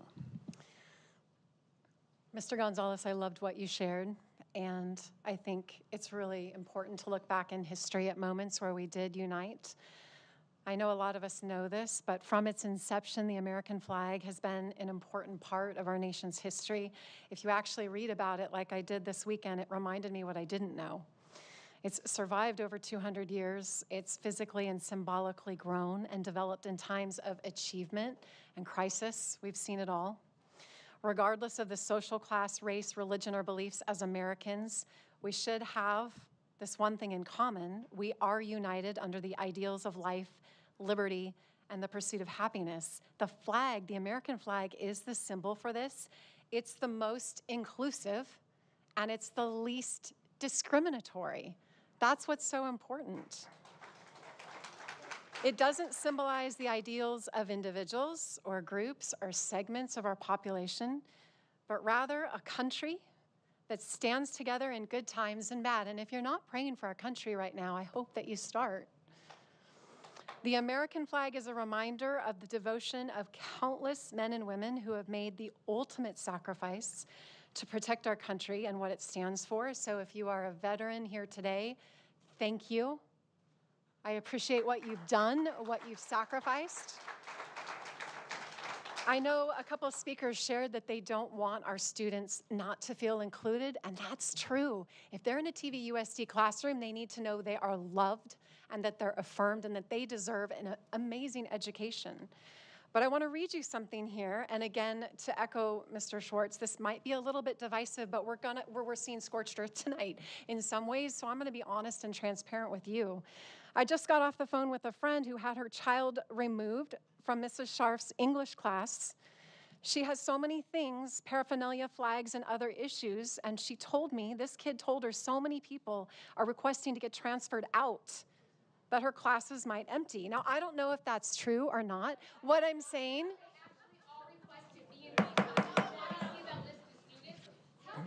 That is your first warning. That's your first warning.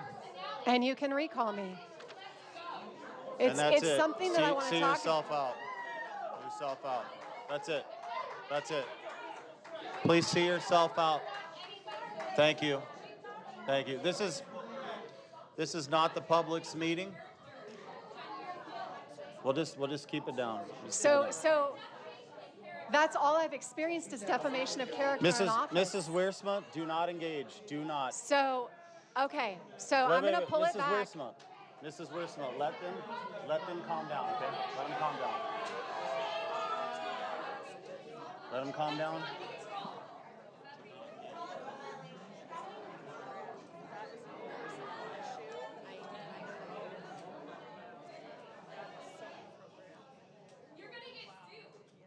So here's the thing. Here's the thing.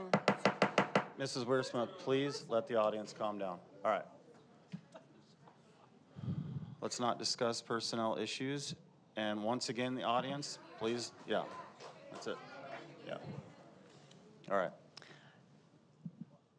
What I want people to know is that all of these kids should feel welcome in every classroom.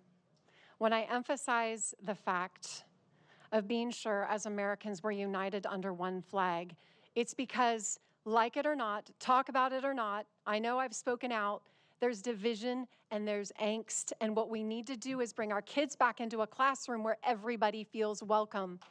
I am constantly called out, and it's okay. It's okay. My goal is to stand up for truth. I want all of these kids to feel like they can get educated under the American flag. And further, The person that shouted out, please stand up with some courage and let me know who you are. That's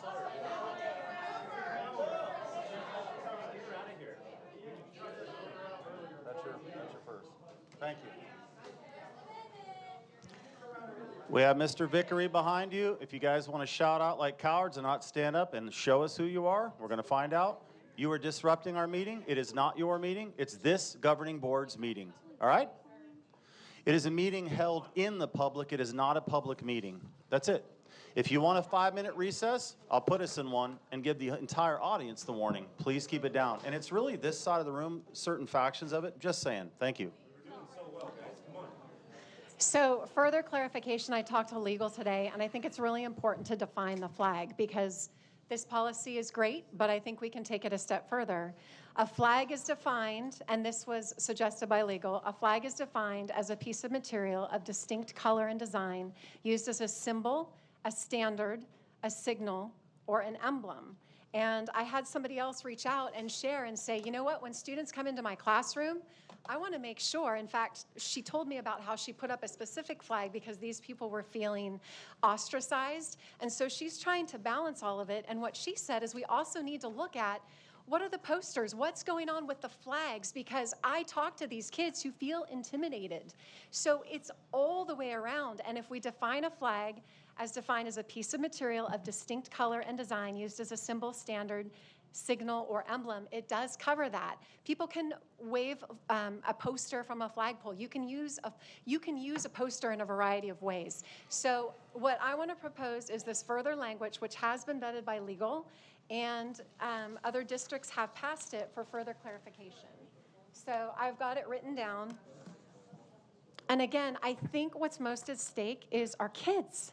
We got to care about the kids and them feeling welcome in every classroom. So I would like for the board to consider this and amending it accordingly so there's clarification in terms of defining the flag.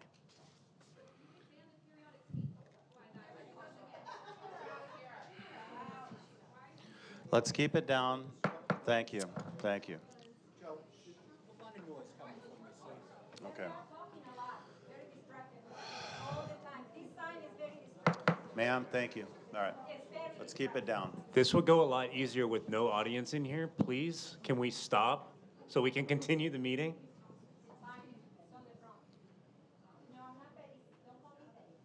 Ma'am, I'm going to give you a warning, please. Thank you so much. Thank you. Everybody ready? Thank you, hall monitor. Enough.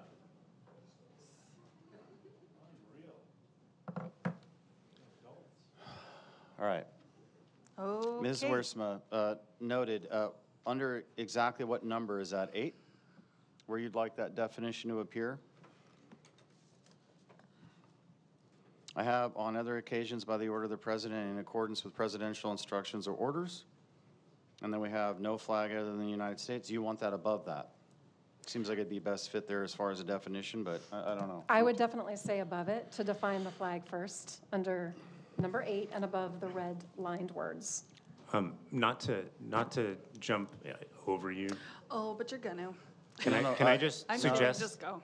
Just a quick suggestion because the general statement and the broad overview of the original language, I think this type of specifics would be best dealt with in administrative regulation after the amendments to the policy. So, all right.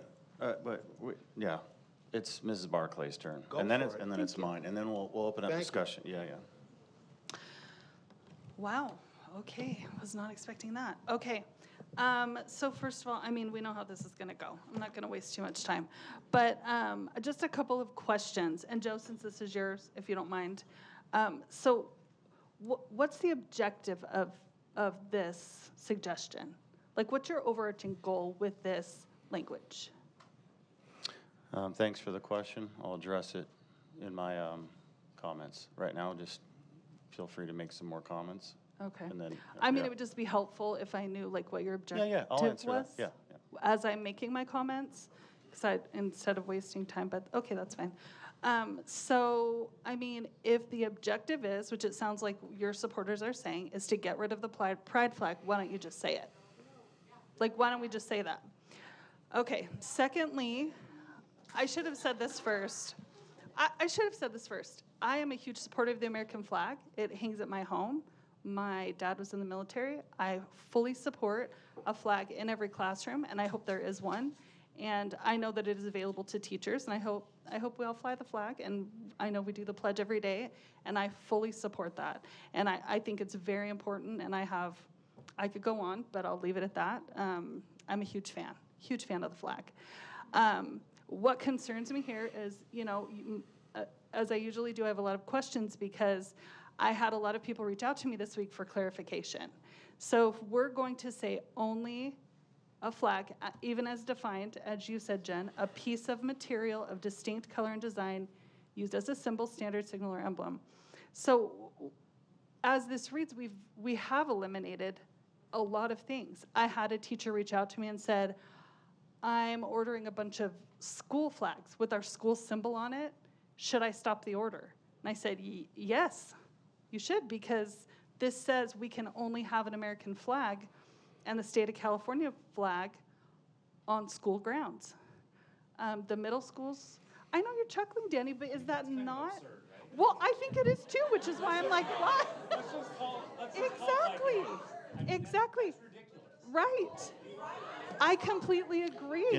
So I don't understand the reason for this rule, because if there's a certain flag we don't want flown, let's just say it. If there's not, then I don't understand the reason for the policy, because we should have the American flag. I don't think anybody is arguing against that in the state of California flag, and that's what flies on the poles at the school. 100%, yes. But when we start saying it's the only flag on school grounds, including classrooms, then we have problems. Teachers have sports flags in their classrooms. Teachers have, okay, just making sure this is what we want. College flags, they're hanging their own college flags, the own school flags, and these are the questions I've gotten, because now teachers are nervous. Because this is what happens with all of these policies. It causes people to be nervous. And like, they don't want to break the rules, but they don't understand the rules. And I don't understand this rule either, because if we're saying no flag, but then we're going to make administrative regulations saying, but there are flags, and we're going to name all of them, except there's this one flag that we don't like. And one problem with that is that that flag and that population is a protected population under Ed Code. So that's where it starts to get a little sticky. And I don't believe, I have not seen any written complaint that a teacher with a pride flag is discussing their sex life in the classroom with their students. And if that was happening, that should not be happening, and that teacher should be disciplined. And I believe that Ed Code is very specific about what populations have to be protected, and it's not just Ed Code, it's federal law, state law, and Ed Code. So when we start eliminating certain flags, I think we're gonna have an issue. So these are my questions that teachers and other people in the community have posed to me, and as written, when we say no flag, as defined here, a piece of material of distinct color and design used as a symbol, then we're talking about all of these other flags, the championship flags that hang in the gyms, the state flag, or the country flags. There were teachers who teach a language, and they have it hanging all year long. The front flag of France in their room, but this says you could only hang it for one lesson for an education purpose. So I worry about this language and that we're inviting more lawsuits and issues within our district if we put this forward. Thank you, Mrs. Barclay.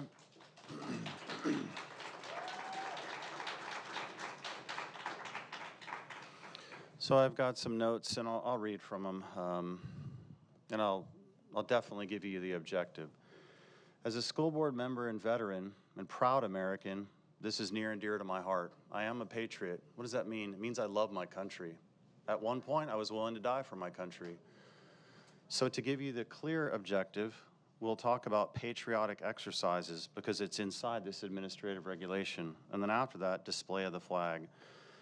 So I'll first start by California Ed Code 60200.5. Instructional materials adopted under this chapter shall, where appropriate, be designed to impress upon the minds of the pupils the principles of morality, truth, justice, patriotism, and a true comprehension of the rights, duties, and dignity of American citizenship.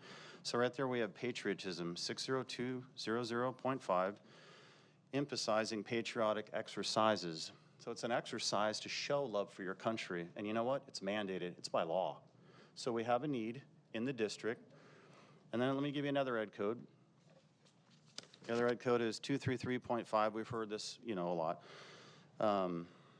Each teacher shall impress, you know what's funny? Yeah, okay.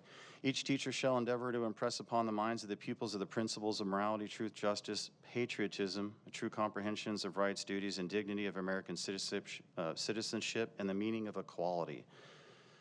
So it reminds me, so it emphasizes patriotism again, and that's the exercise that we're asking teachers to lead their students in every morning, Pledge of Allegiance. And it makes me think about we the people. It's the most diverse and inclusive statement I've ever heard from our framers of the Constitution. And when we pledge allegiance to the flag, we're honoring that. We the people, everyone in here, white, black, Hispanic, gay, heterosexual, I don't care what you are we the people, every one of you. This flag represents all of us. Anything less divides. Pledge of Allegiance, indivisible. What does that mean? The people can't be divided. We the people are Americans. What did Mr. Gonzalez say? Mr. Gonzalez, did I say? It's getting a little late. Mr. Gonzalez, 9/11, we the people were united as one people. If it takes destruction on our country to do that, it's really sad. We should be united now and be united in the classroom every day when we say the pledge.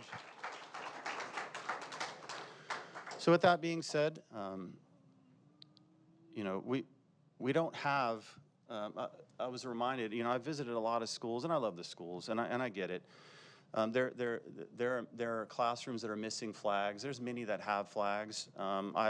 In one occurrence that really struck me, like, hey, we really need this regulation. When I was with Jimmy Evans, awesome. We were at Vale Elementary, and I loved how everybody knew he was the principal there. They loved him. There was at least 10 classrooms at that school. They had no flags, no poles, no nothing. What are they pledging to? The wall? Got to pledge allegiance to the flag and what it represents. So I think there's a need. Well, I know there's a need. And again, General Legal drafted this. So let me go on.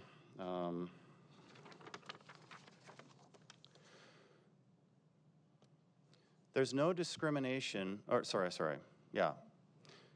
It's mandatory that we say the Pledge of Allegiance. Flying the U.S. flag at the front of the school, prominently, displayed in the flagpole. These are mandatory requirements. Mandatory. So elementary schools, K through 5, secondary 6 through 8, and it's in here. It's in the language. So my concern is that, as a board, hopefully we get the votes. I want to instruct the superintendent to add U.S. flags to every single classroom in this district. Every single one with the California flag. These are standard issue so that we can conduct these patriotic exercises, right? Love of the country. And this is exactly why we needed the administrative regulation. So thank you. Our TVUSD school district is not complying with California Ed Code. without this administrative regulation. So we need to make sure we get the standard American flag in every classroom, do the pledge every day. It's required by law. So what I'd like to do is read a couple quotes, and then I'm going to make a motion. You know, yeah, totally. Well, we'll do post-motion discussion. Yeah. So, if we ever forget that we are one nation under God, then we will be a nation gone under. Ronald Reagan. The Pledge of Allegiance says, with liberty and justice for all. What part of all don't you understand? What part of all? Patricia Schroeder. We can have no 50-50 allegiance in this country. Either a man is American or nothing else, or he is not an American at all. So, I guess I got one more quote. When we honor our flag, we honor what we stand for as a nation: freedom, equality, with justice and hope. This is by Ronald Reagan. So enough quotes. So what I'd like to do is make a motion. We'll have post-motion discussion. I'd like to move that we honor Danny's language, stripping out that line. I hear you, Danny. We have behavioral, board policies and administrative regulations to deal with that. Thank you for being vulnerable and sharing with us your, religious upbringing. I understand that part.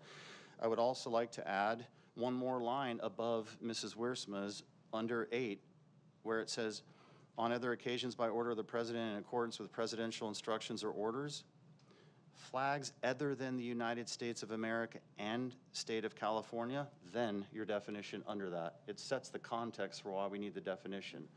To address another concern, down in the language in this administrative regulation, it says any other flag must be approved by the superintendent or designee prior to flying. That covers any flag due to instructional, hanging up in the gyms, people running over Great Oak. I love their spirit. It covers all that. Superintendent is given power over that decision.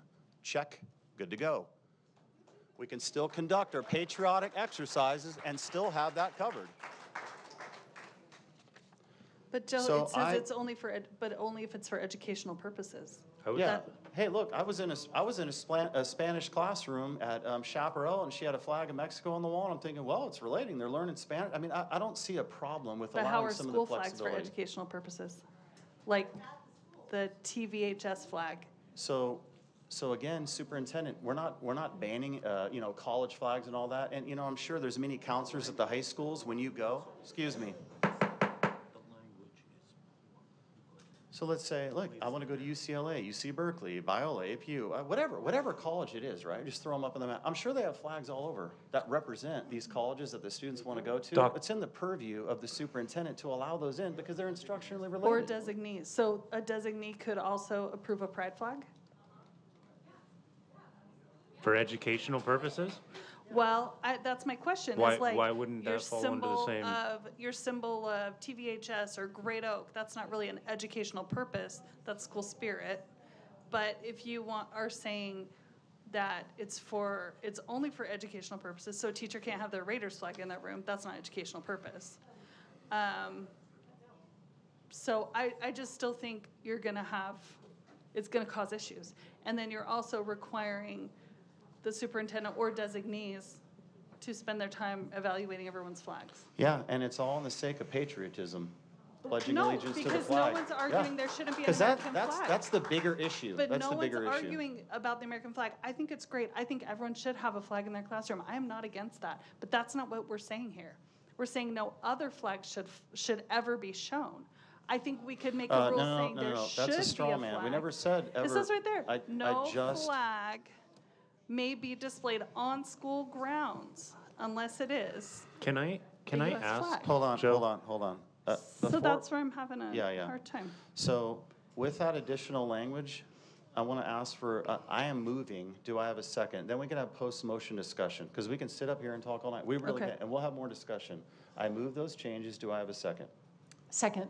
We have a motion and a second on the floor, now we're into post-motion discussion. Can I ask a question? I have two comments on that, but the question is for Dr. Velez. I mean, is this your first time looking at this? Were you involved in kind of understanding this at all? And what is what is the rollout of something like this without having already looked at what's in administrative regulation? So, Mr. Gonzalez, thank you for the question. I was made aware of this probably Friday afternoon, probably at around 3:45, so I have not had a lot of time to review it. Understood. Some of the questions that I have received from staff members that have been talked about up here on the dais, I think I would, just as a piece of clarification, ask for maybe some language about college banners, possibly just some more specificity. I think college banners, school flags, that type of thing. If I could get a little more specificity, it will help us kind of implement how we are going to do this if the board adopts it. Yeah, and I would absolutely agree with that. I know we were just at Margarita, and they're everywhere. So yeah, that's obviously not the intended purpose, but it's having a bunch of different conflicting ideas within the classroom space that starts the back and forth, where I think is my intention. Yeah. So any other flag covers that, must be approved by the superintendent or designee. So it's already covered in the language. Any other flag? So that It does say, those though, educational. just the language, Joe, and this is, we're completely having a discussion about the language itself, because I do understand what they're saying. The superintendent or designee, prior to displaying, if and only if it is used for educational purposes. And so I'm having a hard time getting over where the school banner or the university flags that are all the way up around the school and all over the place. They're all for educational purposes. I understand what you're saying, but College that's why flags I think, and school banners. I think we should clarify that. I think it should be, I'm sorry. That language, Joe, is all I'm suggesting. I think if we include the language, with the exception of college flags, school flags, sports teams flags. I mean, I know the kids are into the Angels or the Dodgers, and they want to bring a Dodger shirt or an Angel flag and put it in their class. But aside from that, I don't agree with the definition of flag, and I will read the dictionary definition of flag. Piece of cloth or similar material, typically oblong or square, attachable by one edge to a pole or rope, and used as a symbol of a country, an institution, or a decoration during public festivities. Also, as someone who experienced 9/11, because my wife was 3 blocks from the World Trade Center and was caught in that Holocaust, I'm fully aware of what it meant to be part of New York City at that time. I was still a teacher in the city at that time and lived through that. And I object to people stealing the grief that those of us who experienced it by saying things that have no application to what 9/11 was and what it meant to us. My wife was in there. She was honored by the governor for getting everyone in her building out safely, and she developed cancer as a result of being there. So I really resent people who steal that grief from those of us who experienced it. What are you referring to? I'm not done. I'm sorry. No. What are you referring to as far as stealing that grief? I am referring to people. I'm referring to people who make it seem like they were there when they weren't. What? That's all I'm saying. One other thing. I'm sorry. You talked about equality and dignity, and I agree that that's really an important thing to be part of this whole thing. But one thing that I did distribute to everyone on the board was a list of ed codes that refer to the flag and the holidays, and also a list of all the other holidays that are supposed to be celebrated with the flag. And I'd like them included in the resolution so we make sure we celebrate everything. I wasn't meaning to insult anyone. If I did, I apologize. Sorry. I'm sorry. I took it very personally being there. Sorry. Dr. Komorowski, can I make a comment real quick? I think that we have to make a distinction between two things. I think we're using the word educational when actually we should be using the word instructional. There is a difference between instructional activities that happen in a classroom and educational purposes. So for example, if a teacher is teaching a lesson in Spanish, she might have up a Spanish flag. I think it's really important for educational purposes in a more global view. That's where the college banners come in. It's more of an educational experience versus an instructional activity that's happening in a classroom.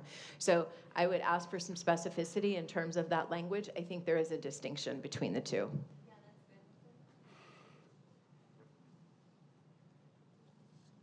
So I just have to admit, Joe, I'm kind of torn here, not because I disagree with any of the foundation behind the additions to this policy. We need to take some lessons learned though, and we've done the best work when we've taken a step back and run this through committee and done the work on it to understand exactly what we're writing in there, how we're gonna roll that out. And I honestly think that the administration needs some time with this to help figure out that specific language and help us to do it properly. I don't wanna drag my feet on anything, but I see this as being potentially problematic if we don't do it the right way, and we don't need a lack of buy-in from our teachers and staff knowing that they didn't have a chance to kind of weigh in on the unintended consequences of a policy. Yeah, I appreciate that, Mr. Gonzalez, because I think there's just a lot of things that aren't clear, and I hear you, Joe, you know, supporting the American flag and wanting that to be honored in our classrooms and in our schools, and I wholeheartedly agree with that. So I think we can honor that intention, but also not alienate our teachers and further divide our district, which you and I have spoken about this, that we don't want to divide our district. So that's why I asked you at the beginning, what is our objective? Because I feel like if we know what we're trying to get at, it can help us create that process where we can achieve your objective in a way that doesn't divide the community and divide our teachers. I mean, we have, you know, still the issue of what flags, it's just going to go on forever. We have, you know, flags that celebrate our achievements and awards at the schools in literal flag form that hang from a pole. So, I mean, we just need to maybe clarify that, considering what your goal and objective is and making sure we can achieve that. You know, I have no problem with that whatsoever. All right, so I'm going to keep the language just as I have it, and that discretion is given to the superintendent, and I can have Lene take roll unless there's any other comments. There is a motion and a second on the floor to approve this. I would just like to add that it has been thoroughly vetted by legal, and I know that... Two sets of legal. Two sets of legal, correct, thank you. And I know a district up north did implement this. They felt it was really important to actually describe the flag as I wrote out and then had legal vet again today. There are teachers and people who have reached out and talked about posters and things where the flags, the different flags, and there are so many. There are religious flags. There are many, many flags to represent gender expression and sexuality. And I was actually surprised doing the research how many there are. And so I think it is really important to include that language. It's important to know this has been thoroughly vetted. I'm for not kicking the can down the road. I think it's important to make this decision, and it absolutely is very clear. It's in the best interest of our district, of our students, of our teachers to provide clarification and not subcommittee one more thing. That's just my strong feeling about it, and I think what we've talked about tonight under the American flag is so important. Again, that is a unifying policy and it is a unifying way of thinking. So that's all I wanted to share with that. So then, and I hear you and I appreciate that. Then there's got to be a compromise. So if that's the view, then we need to leave enough room in there for our district administration staff to be able to operate and to develop administrative regulation and exhibits around this kind of overarching policy. So I would say we strike the last sentence altogether. Any other flag must be approved by the superintendent or designee prior to displaying. Cut the rest of it out.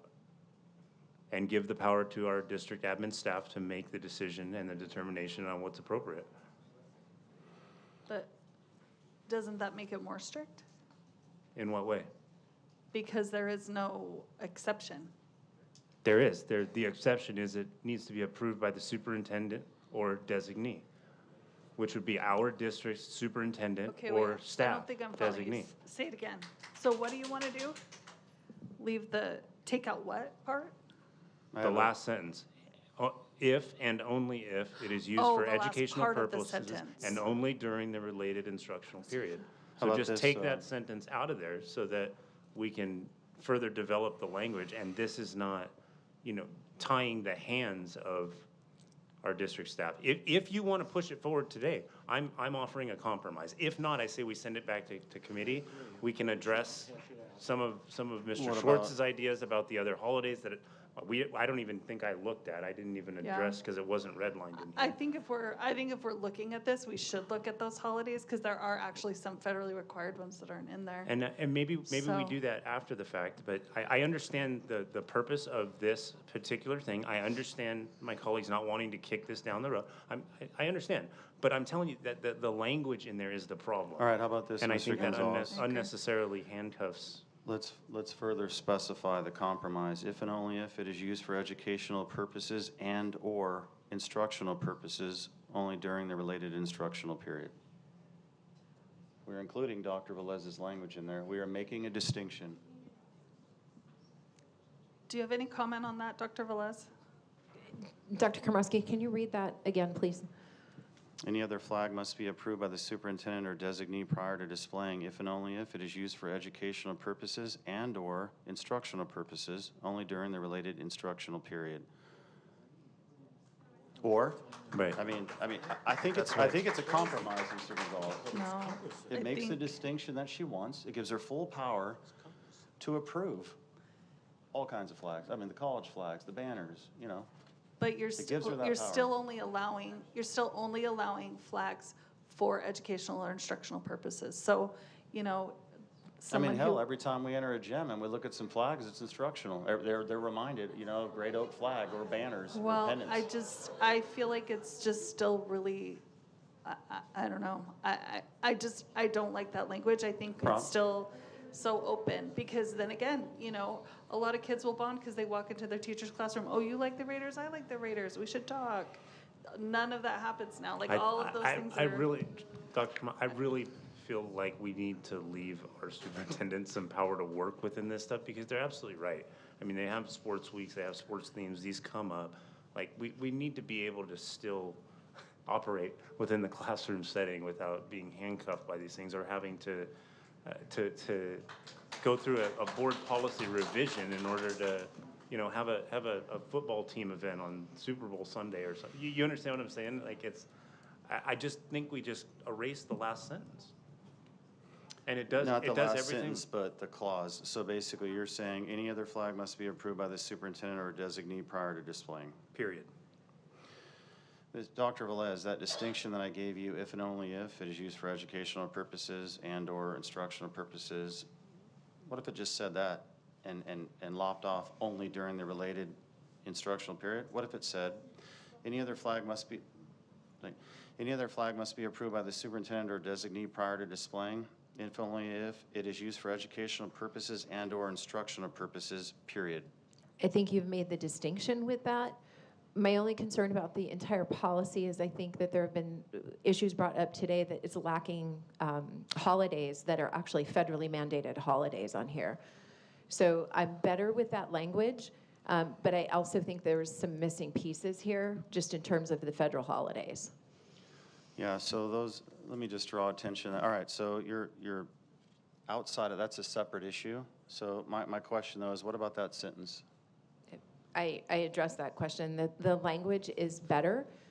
Again, as I stated before, I think it would be better to have more specificity. We have things such as Science Olympiad, mock trial at the high school level, there's flags. I think people will be looking for directions. ARs is typically the how we implement board policy or how we do things. I think people always look for a level of specificity within those. But thank you for making this distinction between educational and instructional. Okay, so we have a motion and a second on the floor. Do we have to carry out a vote to add the additional amendment if we were going to go Mr. Gonzalez's route to drop the if and only if? Anything else after that? How do we get out of that on the motion and the second on the floor? Do we vote and then do an amended motion after that?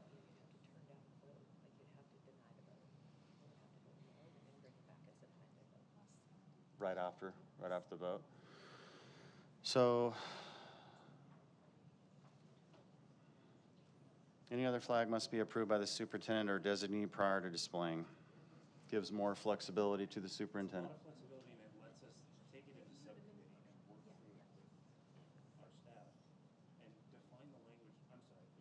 Microphone.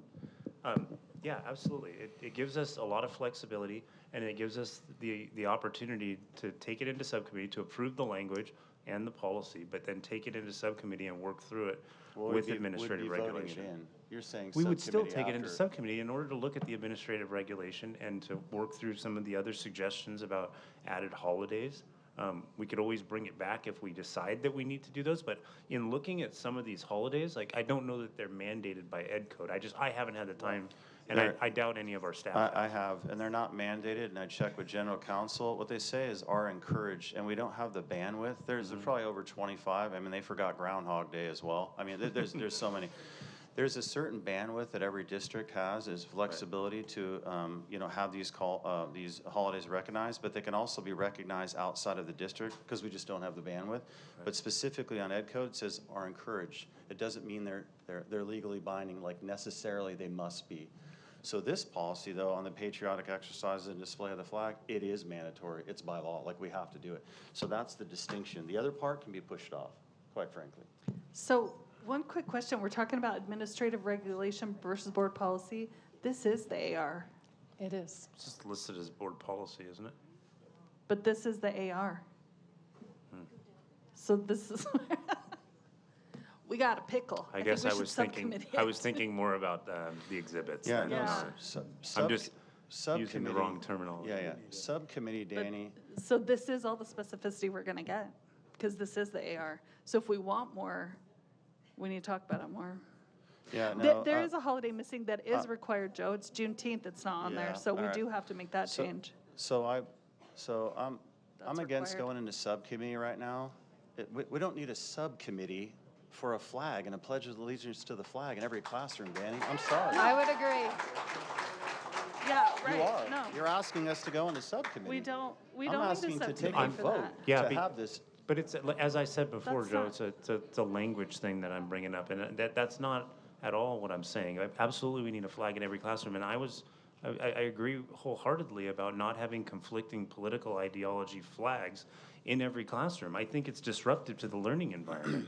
So I would agree completely that there are flags and there are banners that have nothing to do with the educational or instructional environment that shouldn't be in the school. I just think we need to give our staff some opportunity to draft that language clearer and make sure that the message is communicated to our teachers and our students so that we're not just causing this uproar. And it's unintentional with the language, but I'm reading the language and I'm going, okay, how would I even explain that or enforce that? Right. And if this is the administrative regulation, there is no other place to go for. I rest on the wisdom of general legal counsel and another lawyer who looked over this, TVUSD lawyer. Yeah. So for me, okay. And it may be legal. But also, it's just not. If you want the flag in every classroom, we didn't say that. So we should put that somewhere if that's what your intention is, because we didn't say we don't want that. That goes without saying. That is law. There must be a flag in every classroom. Oh, okay. Well, but you just said that you want this policy to enforce that there's a flag in every classroom, but it doesn't do that. So I think we should, we can address that. We should address that if that's what your objective is, but it's not what we're getting at here, so anyway. Dr. Kamasi, what is the objection to what's your concern with deleting that last part of the sentence that we talked about? Because I think that's a good compromise, and it still accomplishes and then we both take goals. The vote. So I think, so we have a motion, a second. I think we have to vote to end this motion and then bring another motion on to amend that part. What's that? You can amend the motion. Okay, so then All right, so with the addition of your language of striking the students not reciting the Pledge of Allegiance shall maintain a respectful silence, because it goes without saying that they have to initiate a good behavior of patriotism, even if they're not into it, let's say. And then with the addition of the line, flags other than the United States of America and California, setting up the definition that Mrs. Wiersma had, striking the clause if and only if it is used for educational purposes and only during the related instructional period, that's off. So there's a period after displaying. Do I have a motion and a second? Moved. Moved by Mr. Gonzalez. Second. Second by Mrs. Wiersma. Lene, will you please take a roll call? Gonzalez, Aye. Barclay, No. Schwartz, Wiersma, Aye. Komrosky. Aye. Motion adopted.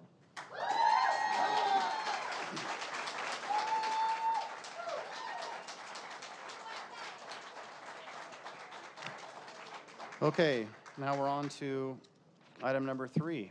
Resolution 2023-24/3, Protection of Student and Employee Rights. This was put on by Mr. Schwartz. So we can do one board member at a time, and then after each board member is spoken, we can do discussion. Oh, that's right, public comments. Okay, how many? Oh, 4.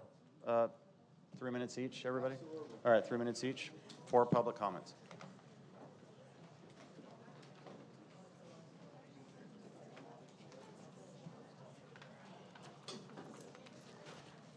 First up, we have Dan Brown, followed by Christine Massa.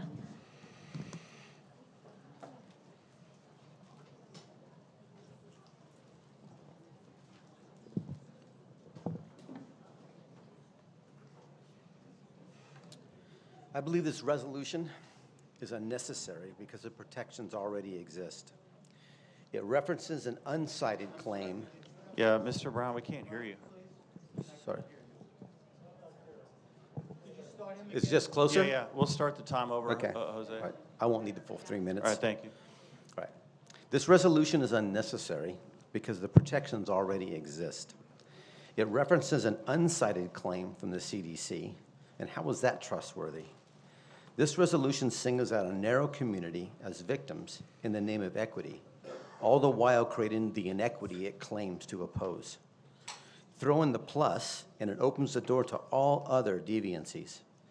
Remove that plus, and this becomes a less of a poison pill.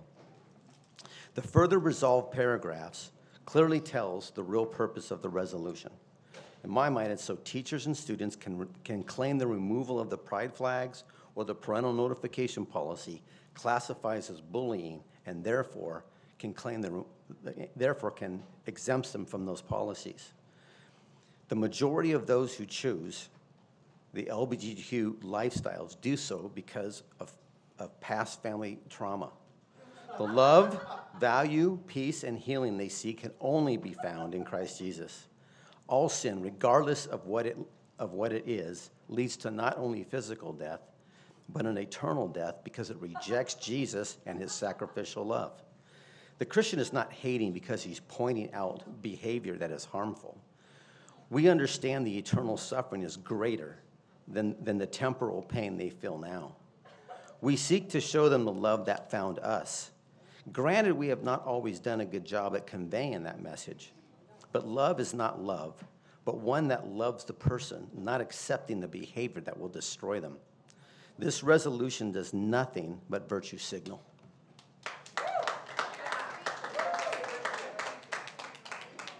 Christine Massa, followed by Edgar Diaz.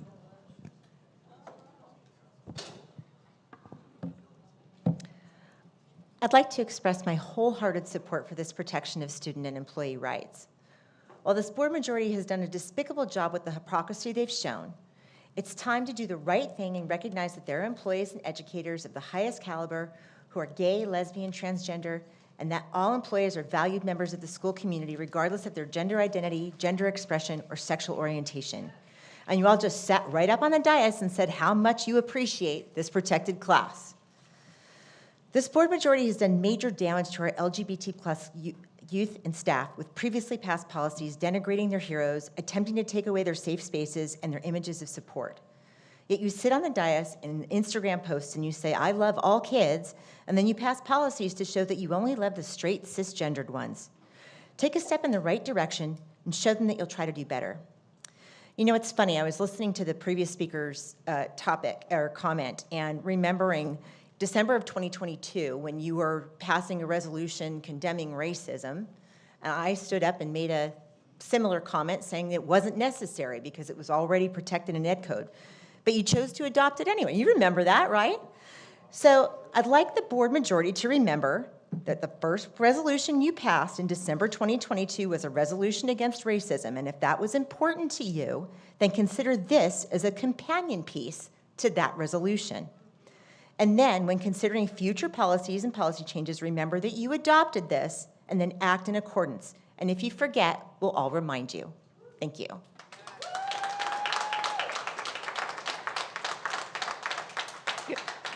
Edgar Diaz, followed by Shaylin Gates.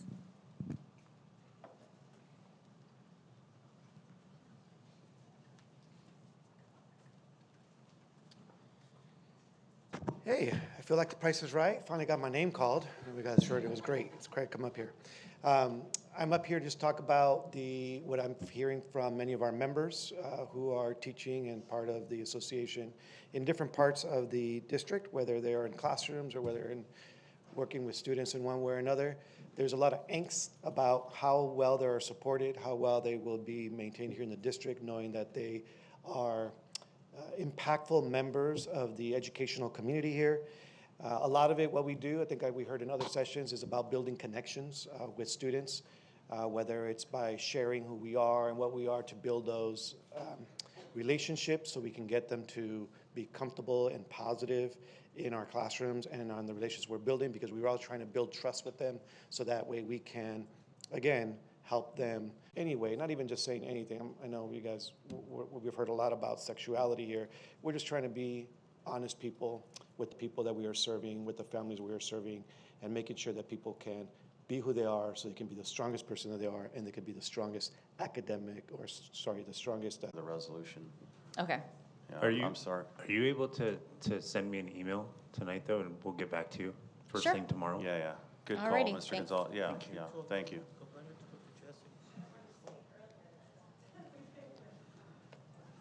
Any other comments on that?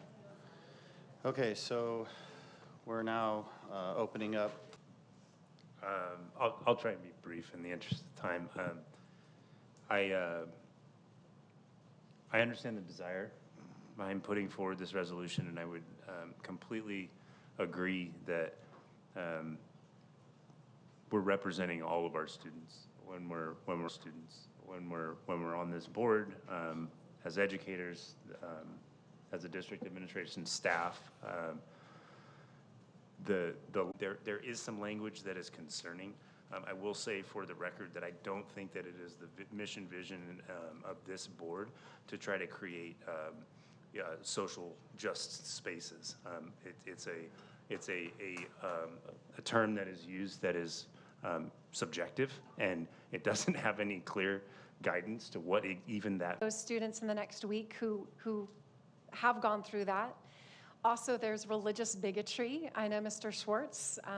I've often looked at how the Jewish people have been vilified around the world, and it's wrong. I look at people of the Muslim faith feeling ostracized. I look at the Bible-believing Christians who believe God created the earth. That it's important to listen to the people that it affects the most. And I think we've heard from them at these meetings. And while it definitely is in our ed code, it's in our AR, we hear up here that everyone uses those words affirming them. I think we can all agree when kids in our LGBTQ population come into this room and they stand at the podium, they are telling us they don't feel accepted. I don't hear kids coming up here saying, I'm not accepted because I'm straight. I don't hear kids coming up here saying, I'm not accepted because I'm white. But we do hear kids telling us how they feel. And it is very common for districts, for cities, to bring forward resolutions on specific populations who may feel disenfranchised or threatened in some way. In the past board did approve a resolution that was brought forward affirming our support of members of the Jewish community. That was voted in by this board. It was not a way that we're trying to ostracize anyone else. It was putting in action our words saying we do support you, and it's a further declaration of that. And so whether or not we understand every single population, I don't practice the Jewish faith. I probably don't understand all of the nuances, but I can wholeheartedly say that I accept and support that population. And just like with LGBTQ populations, and maybe people from other countries, I can't say I fully understand their experience, but what I can say is I support and affirm them. And that's why I feel like this resolution is important. If we're listening, like we say we are, to our students, they're asking for this, because at this moment, that's not how they feel. And I think that if any of us went out and talked to these students, they would tell us that, because they've stood right here and said that.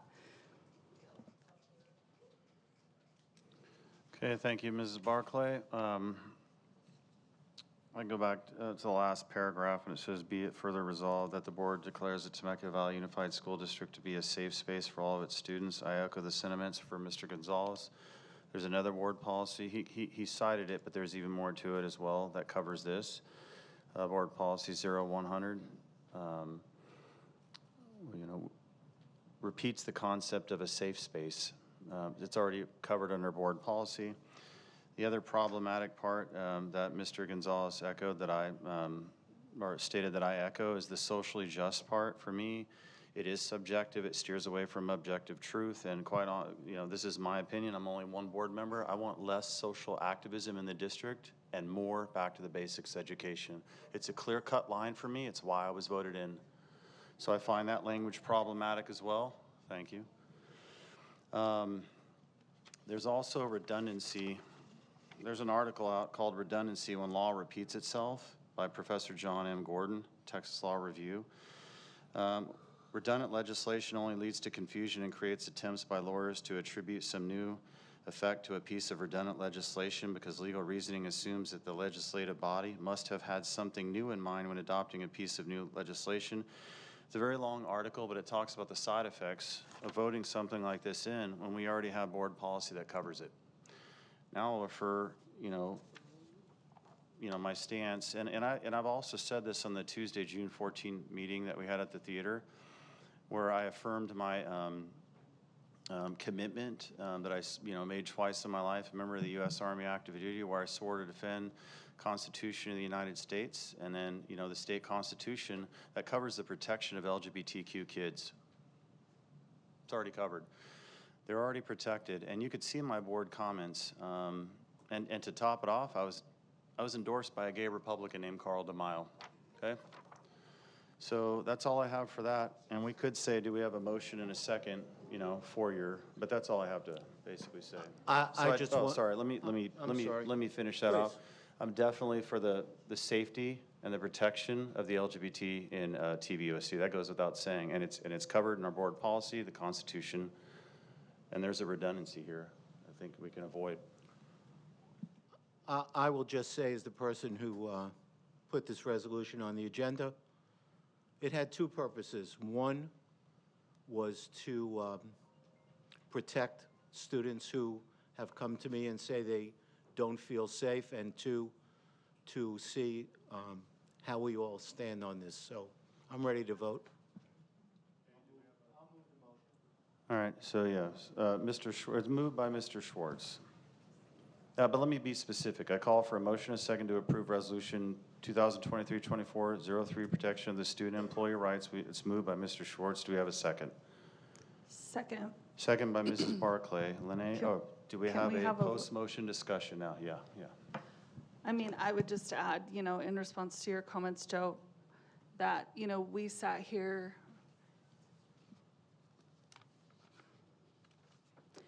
and saw one of our students literally have a panic attack in this room when we voted on LGBTQ issues in the past. And when we don't approve something like this, and if we wanted to take some language out, I'm totally okay with that. But when we don't affirm them in a visible way and in a direct way, we're just reaffirming to them that we're not supporting them. And it just breaks my heart, because if we truly mean what we say, we need some action behind it. And there has been no action supporting our LGBTQ kids this year. Or staff.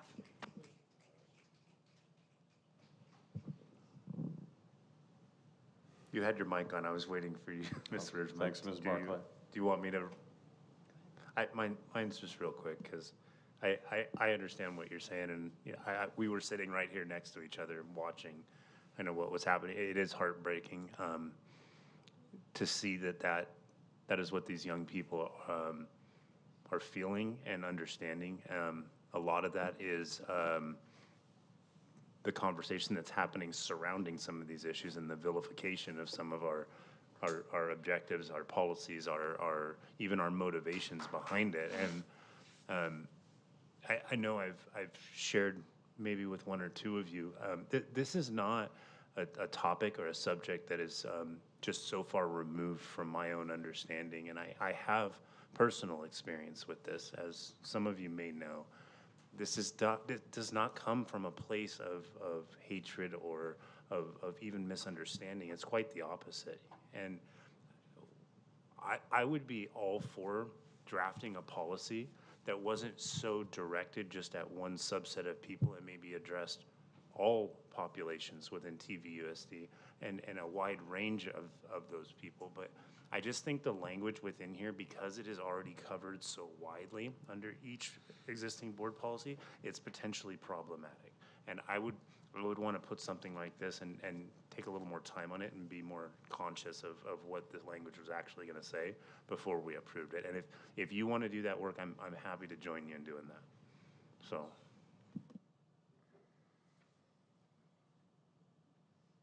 Ms. Wiersma? I just think I want to echo the sentiments here of what we've heard in terms of the fact that we do believe all of our students deserve equal treatment. They deserve an amazing education. They deserve, with whatever journey they're on, to be recognized and supported. And so, again, I think Mr. Gonzalez, Mr. Komorowski, you brought up some excellent points. We're not here to be socially justice warriored all the time. We have to fight for equality in the classroom. And I think we do that differently. It's why we're having these honest conversations. And we don't always speak to it just right, but we're trying, because we want everyone to know that they're important and they're valued. But again, I did have someone legally look at this and say, when you look at mental health and physical health, it should be identified individually under special education programs mandated by federal law, very specific on how it's executed. You have to be really careful to not give these sweeping statements to students just in a broad-brushed way. So there's so many things about this, but the bottom line is we've communicated how we feel, and I think it's up to the community and it's up to us to message it to our young people that we're not bigots or homophobic. We're not. And I will, every chance I get on a campus or to talk to a student or parent, I will, because I hope we can get to that point where they see where we're coming from, regardless. So, Mr. Schwartz, thank you, though, because I do appreciate you bringing this to our dais to discuss.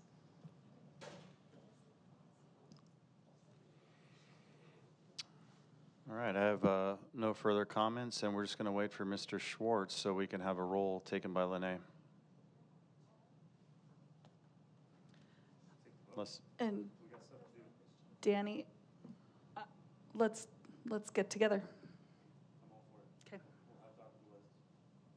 We can ask Dr. Velez to set something up. Let's use this as a foundation, and let's work backward from there. Okay, sounds good. So that's an official adoption of a subcommittee to work on these concerns that Mr. Schwartz is raising. Is that correct? Okay. Do we have consensus for the subcommittee? Mr. Schwartz, you didn't hear that? I'm sorry. Ms. Barclay and Mr. Gonzalez, well, it's kind of slightly awkward that the two of you want to get together for a subcommittee when Mr. Schwartz is the one that brought this forward, so I'll let him engage with it.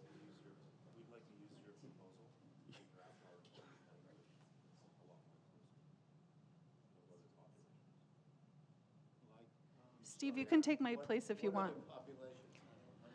Well, I think we're just opening up the conversation that if we could reword this and bring it back.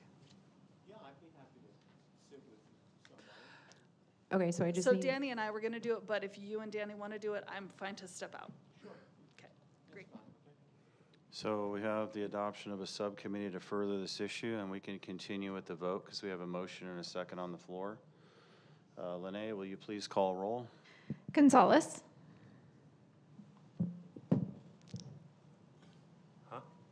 We're voting. What was the motion? I'm sorry, it's been a while. The motion is, Yes the or no? motion is to adopt the resolution. Nay. Barclay.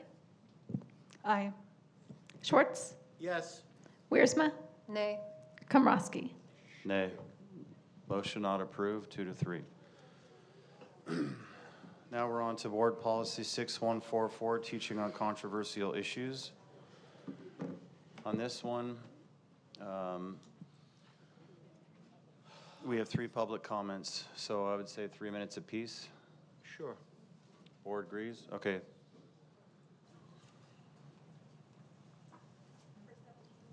Sorry, first up is Will Pena, followed by Edgar Diaz.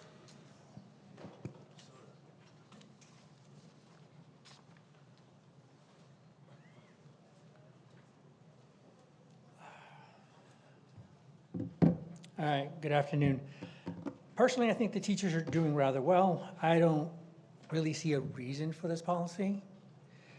If there's something the families don't approve of, they should simply send a note to the teachers, and the teacher should send the student either to the library to do another assignment.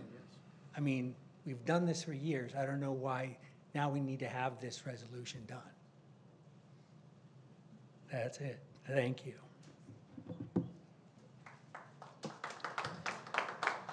Edgar Diaz, followed by Carrie Burdick-Rutz.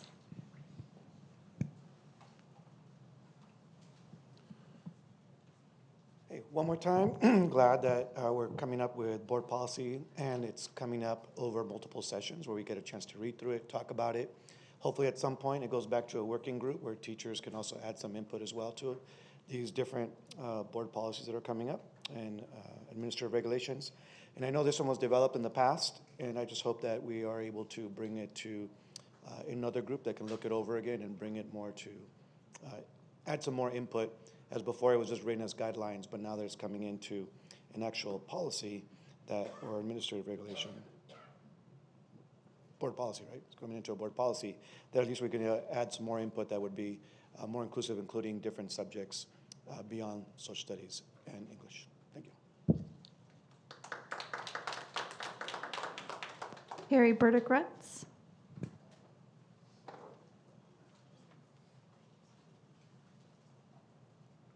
Hi, hello. I'm Carrie Burdick-Rutz, a science teacher at Great Oak High School.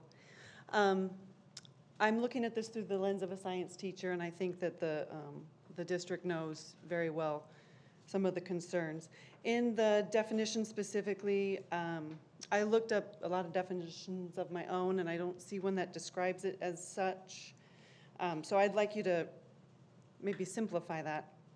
In particular, you say it's debatable if proposed solutions conflicts with anyone's emotional commitments to cherished beliefs or their group loyalties. So that definition just alerts me to some concerns, because in science we have our state standards already laid out, the new generation science standards.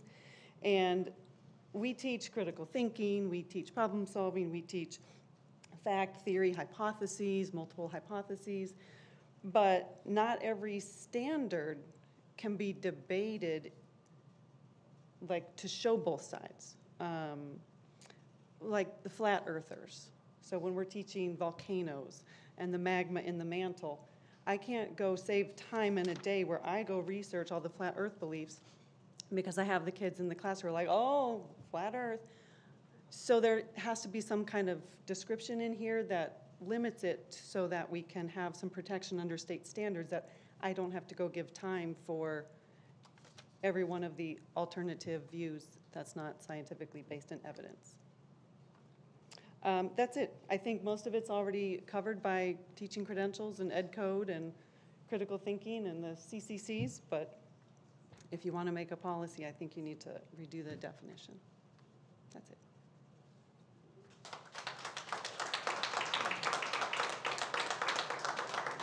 Okay, thank you for the comments. For me, I don't really have any comments on this. I just stand behind the work that Mrs. Deus, Joe Balawag, and myself put forward on months of working through this. We thought it was a win for the district, the teachers, the parents, the students. Welcome any board comments. Go ahead. I'll be real quick. It's awesome. In one meeting, I get to start with this, and then towards the end of the meeting, I get to end with it, because again, I'm just really proud of the way that we worked through this policy. I know it had a lot of teacher input. This was a policy that was existing, and we just worked through it, made sure we were memorializing this in board policy, and it was a real collaborative effort. So again, I'm just proud of the work that we're doing. I want to see a lot more of it. Thank you, Mr. Gonzalez. Anybody else? Yeah, Mr. Schwartz? I just found it a little confusing. Teachers already do all this stuff. And I think, again, we're trying to micromanage what goes on in a classroom. For example, are there two sides to slavery? I know Governor DeSantis thinks there is, but most of us don't think there is a good side to slavery, except for the slave owners. Is there a good side to the KKK? Well, maybe for the guys who go around killing people, they think it's good, but I don't think that most people who are hung or had their churches burned thought it was okay. Same thing about the Japanese internment during World War II. Did the people who are interned think it was okay? No. So I think this policy leads us into some troubled areas. And I don't know exactly what is controversial and what's not controversial. And I don't know that limiting discussion on issues is something that teachers do. And I think we are taking away some of the academic freedom that teachers have earned over the years.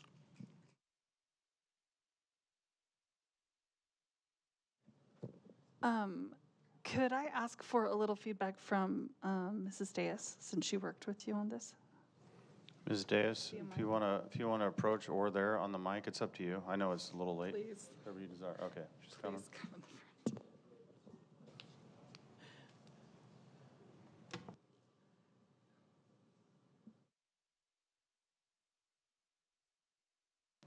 front. There it goes. Oh, just if you could give us a little bit of perspective about kind of where this came from and what how it was put together. Sure.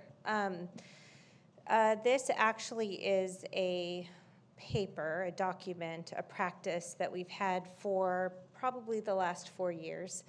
Admittedly, it's been predominantly utilized in our ELA and social studies classrooms, and I will tell you that when this was created, with a lot of the language that's on here being what was in existence a few years ago, we did look at some of the language in committee with Dr. Komrosky, and there were some additions made, but this is something that was produced in support of our teachers with feedback at that time. I do think that if it moves forward, we will absolutely have to meet to talk about the implications, definitions, et cetera.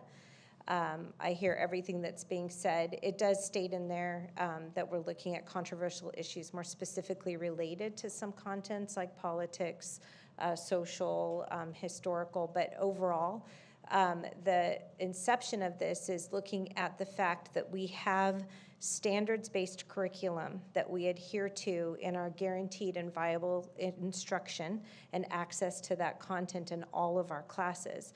And at times, some of the topics that we're discussing in classes that are completely aligned with our standards that are pretty deep in the areas of critical thinking, of historical context, of social issues, of social justice. All of these are things that exist in our curriculum and standards, especially as you get higher in our grade levels.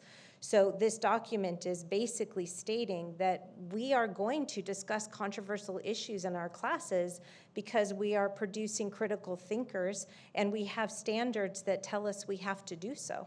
And so it provided an outline of support for our teachers and how to adhere to that in appropriate ways, which actually was, to your point, Mr. Schwartz, memorializing what they were already doing. Absolutely. The intent was to create a document that did exactly that. And then on top of that, to remind our parents that we have amazing educators who are highly talented, who are seeking opportunities to work with them should a concern arise, encouraging them to communicate directly with the teacher to understand the standard and the why, and to allow our parents and community the knowledge that sometimes there's going to be controversial issues that we talk about, but there are ways that we do it that are academically focused and in the best interest of all of our students. And so hopefully that provides a little bit of background for it. It has been used over the last few years, and Dr. Kermosky requested at the end of last year that a committee be put together to put it into a board policy, and we met and looked at the language, and here we are. Perfect, thank you, I appreciate that. And so, sorry, one more question. So, as was mentioned, and I think you mentioned it too, like, there's room for administrative regulation on this where teachers can provide additional input to things you're speaking of, like just more specific definitions and things like that. Yes, Okay. this one is a board policy. Yeah. And so we would be able to go through the natural process of information item, action item, and now the opportunity to take this to a committee with our teachers to discuss the implications in an AR. Okay, perfect. Thank you so much. You're welcome. Thanks, Ms. Days. Ms. Wiersma? So thank you to both of you for your hard work on this. I do have a couple of questions, and like Mr. Schwartz, but probably for different reasons, I have a little bit of question in my mind, so I thought it would be good to just chat through a couple things. It does say teachers should not spend time on any topic which they feel is not suitable for the class or related to the established course of study. Based on kind of what we've seen with a couple of different scenarios, I want to point out, and I think I had discussed this with you, that when we're working on BP 6000 and talking about verbiage and things in a classroom that are acceptable or not, this isn't necessarily covering that. And I guess my question is how you see that fitting in collaboratively with that. And then I like the fact here that it says without promoting any partisan point of view, the teachers should be able to help students separate fact from opinion. The teacher shall not suppress any students' views. I think when we're talking about different things tonight and we look at how students might feel suppressed, some of that has to do with what surrounds them. So I know that that's a different topic, but I think if we're going back to the student and education and neutrality and kids feeling like they can ask questions on all sides, that's important to look at. But how, in looking at this, would you say there's that latitude here, the topic shall be suitable to the age and maturity of the students, right? Number 2. So okay. How do you dissect that when you know that we have talked about books and plays and things that haven't been Easy suitable? answer. Like, is it, yeah, Easy go ahead. answer. Board Policy 6000, we're at a subcommittee on that. We're working with DAIS and is it Ballywag too? It's getting late. Okay. And so there are some topics that are, they don't qualify under controversial issues. They're literally not supposed to be brought into the district. That is another guardrail that will work hand in hand with this. For example, vulgar, pornographic, erotic, that's not going to qualify to enter into this controversial issues idea.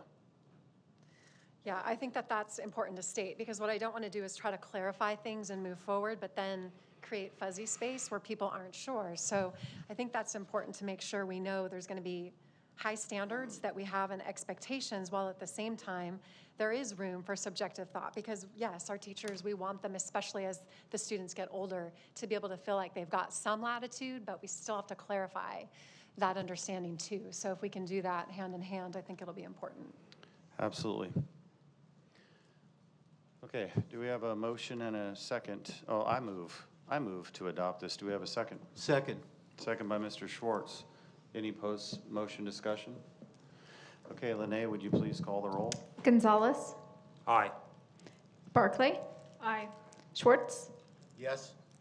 Wiersma, Can I ask one more question, or is it too late? Too late. It's too Okay. late. All right. Aye. Komrosky. Aye. Motion adopted 5-0. 5-0?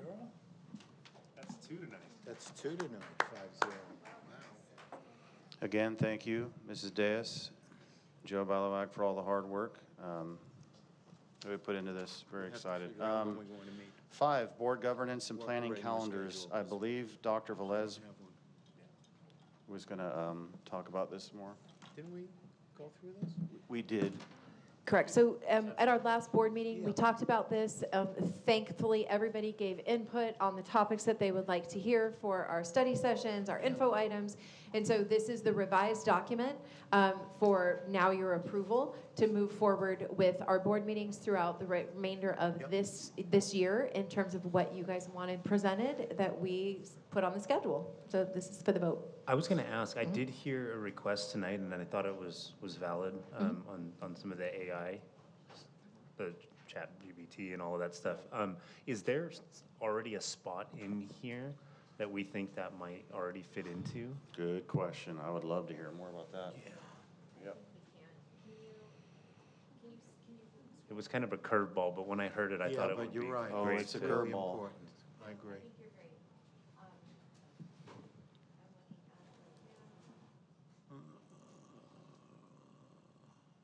Okay, program,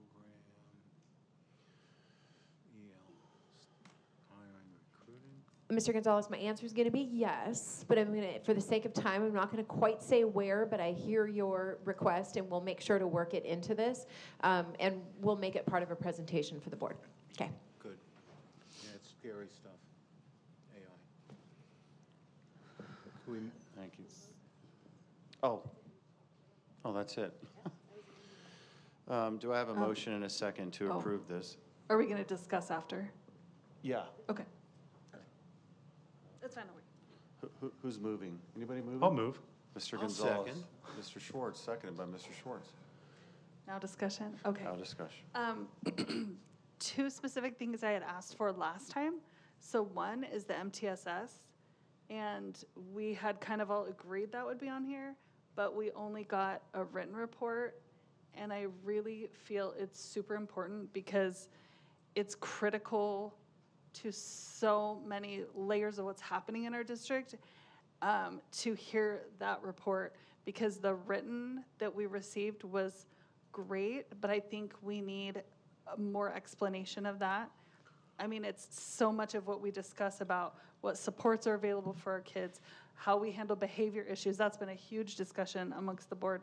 That's all captured in that MTSS, and I feel like we're missing out by not having it as a report that we can also hear and discuss, and we had kind of agreed on that last time, but it's not on, it got just sent to us instead. It was in the recap. And secondly, I had asked for the EAI, EAI presentation for this meeting, and it was agreed to, but it's not on the agenda, and now it's in March. And so we had all agreed that we would have it this meeting. When I asked for it, the last one, everyone said okay at the end when I said future agenda items. But now it's in March, so I'm a little concerned. Put it in the next meeting? Well, I would like it because it's not now, it's not until the very end of the year. Sure. And it was, when I brought up that in future agenda, everyone said, Put it okay. in the 26th. Yeah, I think I might have misunderstood, because I walked away thinking, yeah, this was definitely going to be something we're going to put in a future meeting, but I didn't catch the very next meeting when I left Yeah, the discussion. well, it's just so. been pushed off like super far, like I think twice already, if I'm not mistaken, it's been pushed. So I just feel like we need it before March. I mean, that's so far away. So that's what I would request, is that gets moved closer and that we keep MTSS on there to have a real presentation on at some point, just because it's really important, and the written just doesn't, I don't think it does it justice when you can hear what's going on in our sites and learn a little bit more about how that works. So it would answer a lot of the questions and concerns that we've had as a board and have come in our discussion. Could we put it in the October one on CTE and have two at that point? The CTE and MTSS? I'd like to spend some time on CT. No, I do Try too. and- No, I do too, but I not think trying it's to important combine that we don't put it off too long. Yeah, Or I just think add it to a regular meeting? So may I suggest, at our next board meeting, if this is approved, it's September 26th, we have our staff development annual review. It's a 10-minute presentation. If the board is agreeable to moving MTSS at that time into that position, is that what you're suggesting, Ms. Barclay? That would be great. Okay. One point of clarification I'd like to make about the EAI presentation that takes place in March. I want to be clear that we didn't move it to March. It typically happens in the spring. So this is a rollover from kind of last year. So I know that So we had been missed it moved. altogether? Correct. So Right. yeah, so I want to clarify, we didn't move it to March. Yes, It's typically okay. been in the springtime. Thank you. Okay. Is that good? Okay, so we have two that want it already went into the Friday memo, but we have two board members that want MTSS for this next meeting? Was that Yes. what I got? Any other board member? I don't have any objection to that, Chairman. Okay, so we have consensus MTSS. What's the time frame on that, Dr. Velez, on a full presentation? Typically, a study session will be 20 minutes, and I will say, in order to do this work justice, 20 minutes would be appropriate for that work. 20 minutes? Okay, so we have board consensus for the next meeting? Sounds good. Awesome. Wow. Another consensus. Okay, we have a motion and a second on the floor to approve. Any other Ms. Wiersma, your mic's on? Okay, Lene, if you wanted to call roll. Ollis. Aye. Barclay. Aye. Schwartz. Aye. Wiersma. Aye. Komrosky. Aye. Motion adopted 5-0. Thank you, Lene. Wow. We're on item 6, notice of public hearing, resolution number 2324-06, sufficiency of textbooks and instructional materials compliance for fiscal year 2023-24. Is this where I have to read, Dr. Velez? Yes. Oh, where is, oh. Do I have it printed out? This is the notice. It's not the public hearing. Oh, okay. I just read the notice? Notice to conduct, correct. Okay. Public notice, Temecula Valley Unified School District 31350 Rancho Vista Road, Temecula, California 92592. In accordance with Education Code 60119 and 60422, the Temecula Valley Unified School District hereby gives notice of a public hearing regarding Resolution 2023-24/06, sufficiency of textbooks and instructional materials compliance for the fiscal year 2023-24. The public hearing will be conducted by the Board of Trustees of the Temecula Valley Unified School District at its meeting on September 26, 2023 at 6 p.m. The location is to be determined. Please check the TVUSD website at tvusd.k12.california.us 72 hours before the September 26, 2023 board meeting, dated September 12, 2023. And that's in reference to the Williams Act being, being in compliance with, or having compliance with the Williams Act on that date. Do I have a motion and a second to approve? Moved. Moved by Mr. Schwartz. Second. Second by Mrs. Wiersma. Lene, if you, Gonzalez. Aye. Barclay. Oh, sorry, she's absent. Schwartz. Aye. Wiersma. Aye. Komrosky. Aye. Motion adopted 4-0, one absent. 7, Resolution 2023-24-024/04 wire transfer payments. Let me see here. Unless there's any discussion, I call for a motion and a second to adopt this resolution. Moved. Moved by Mrs. Wuersma. Second. Second by Mr. Schwartz. Is there anything we need to know about this? Is this just something that's operating procedure for you? Yeah, no, this is just so that we can be authorized through Riverside County Office of Ed to make wire transfer payments as opposed to sending someone a check. Got it. That's what I thought. Thank you. It's for the rollout of cryptocurrency and TVUSD. Just got it. Okay. Oh, yes. Lene, would you mind calling Yeah. roll for this? Gonzalez. Aye. Barclay is absent. Schwartz. Aye. Wiersma. Aye. Komrosky. Aye. Motion adopted 4-0, one absent. Resolution number 2023-24-05 for adopting the GON limit. Unless there's discussion on this, I call for a motion and a second. Moved. Moved by Mr. Second. Schwartz, seconded by Mr. Gonzalez. Lene, would you mind calling roll? Gonzalez. Aye. Barclay. Schwartz. Yes. Wiersma. Aye. Komrosky. Aye. Motion adopted 5-0. This is going to take a while. Look, Nicole's report.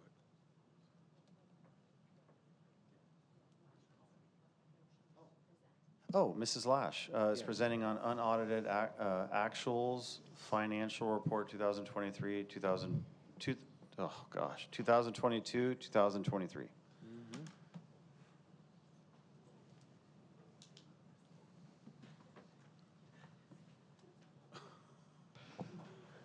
Nothing clears a room like unaudited actuals.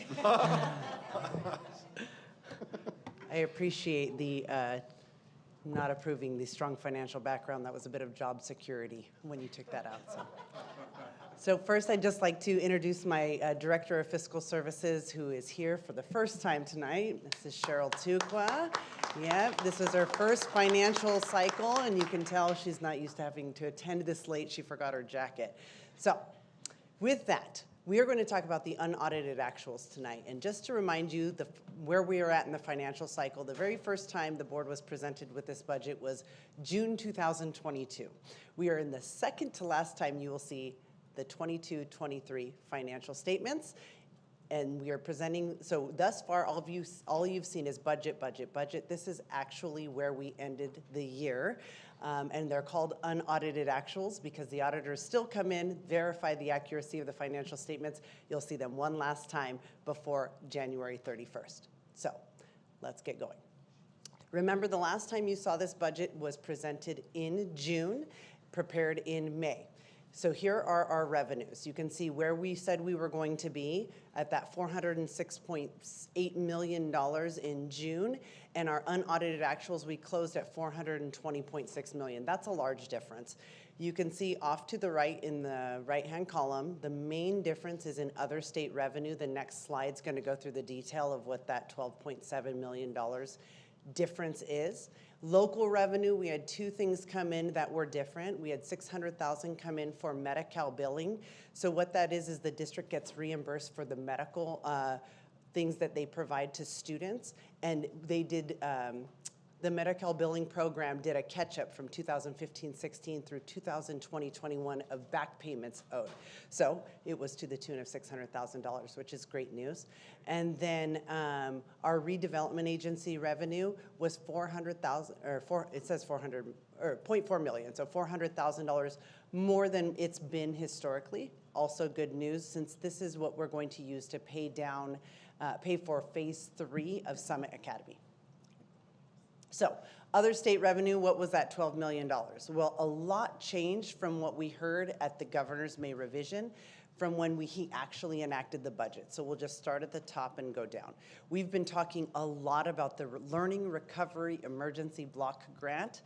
Originally, there was a January proposal of how much money that was going to be. In May, they said that's being reduced by 32%. So we reduced it by 32%, and then the enacted budget said, just kidding, we're only reducing it 14%. So difference of $3 million. And that is restricted revenue for very specific purposes, one-time revenue. The arts, music, and instructional materials block grant, they said, whatever we told you in January, cut it in half. So that's what we presented in May. And then the enacted budget said, just kidding, only reduce it by 6%. So that turned out to be $7 million more than we projected it to be in June, which is, these are all good news. This is all good news. And despite what it sounds like, these are actually fairly unrestricted dollars. Lottery. So we received restricted and unrestricted lottery. In May, they said $170 per ADA in unrestricted and $67 per ADA in restricted. Then the enacted budget, and this is all based on lottery revenue. They said, oh, we did better than we thought we were going to, so $204 per ADA for unrestricted and $100 per ADA in the restricted. And just so you know, this is what we use to pay for our instructional materials and supplies and the allocations that we give to our schools. So that's really good news. And then the restricted dollars we have to specifically use on textbooks and instructional materials. The last thing we received out of nowhere was an allocation for the Child Nutrition Kitchen Infrastructure and Training Fund. So this is very restricted to our child nutrition program, $1 million. So when you add all of that up, literally from May till the enacted budget, June 30th, we received $12.6 million. More in revenue, most of it one time, but definitely good news on the revenue side. So that's revenue. Let's talk expenditures really quick. We projected to spend $374.9 million. We actually spent $368.5. The difference of 6.3 or 6.4 million, half of that is expenditures that actually didn't come to fruition, and I'll walk through those. And half of that is things that didn't happen until July and August. So they did happen, they just didn't happen in the 22-23 fiscal year. So books and supplies was 1.5 million less than we projected. That is all the furniture and supplies that we bought to open Summit and move home instead. So those happened, they just didn't happen until July and August, that 1.5 million. For services and other operating expenditures, our Think Together program that was really helping run our expanded learning opportunity program, they billed us on a per pupil basis, and the projected bill was a lot higher than what our actual invoice came in at the end of the year, almost $1 million left. Less because enrollment was actually lower than we originally anticipated. Non-public schools, every year you'll see a difference in our budget due to non-public schools due to the nature of our students who attend non-public schools. It's very hard to predict how much those our students are going to cost us. So non-public schools ended up costing us $1.2 million less than we budgeted. And then 600,000 moved from 22-23 into 23-24. We didn't get as far along in our window coverings project as we had hoped. And then the last thing, 672,000 in capital outlay. That's for Vail Ranch Middle School HVAC units that did not come in when they were supposed to, and in fact, they're still not in. So that will happen in 2023-24, and also some Summit Academy construction costs that will also be the next year. So how does that look in a multi-year project, or I'm sorry, how does that look in the overall picture? So we originally anticipated to have an ending fund balance of $137 million. We actually ended with $157 million, and I'll show you where that sits. So $157 million. This is all the categories of our savings account. So that $157 million broken down by different categories. Oh, I knew she would be here. I can see Mrs. Hinkson, who could probably describe each one of these categories better than I could. And so the question always comes up of what is truly our unrestricted or our savings account, our rainy day funds. It's two numbers on here. And there was a law that passed that requires us to categorize them no longer together, but separate them. So the two numbers you're looking at, and I'll give you the total on the next slide. Under the committed balances, that there's $49.7 million in resolution number 2021-22-46. That's unaccounted for, unspoken for. That's our rainy day fund, our savings account. Along with, down below, second to last number on there, that state budget uncertainties, that's $14.7 million. Those two numbers combined are really what's kind of unallocated, unspoken for at this point in time. So we plug this into our multi-year projections. So the numbers that we just presented to you are the very first column for 22-23. I want to point out the 3 columns with asterisks. Those are the exact same numbers we presented back in June. We have not updated our 23-24 budget yet to include actual enrollment, actual staffing. All of that happens after we close our books for 22-23. So we'll start working on that budget, and you will get that presentation at the first interim in December. But when we plug in, what it changes is our starting budget, or our starting beginning balance, that $157.2 million for next year will then carry through because our ending fund balance for this year is higher than we projected. So as promised, that very bottom number, available reserve, is those two numbers combined from the previous slide of that's our savings account, that's our rainy day fund. This year, we're ending with $64.5 million. And on the next slide, I will point out, in fact, I'll go there now, and I'll jump to the third bullet. Remember, we committed to lending from the general fund to our RDA funds around $20 million for phase 3 of Summit Academy. Well, they received about $2.5 million this year, so we're thinking we're going to have to transfer $17 million next year. So out of that $64 million, some of that we're going to have to lend to our RDA funds to finish up phase 3 of Summit Academy.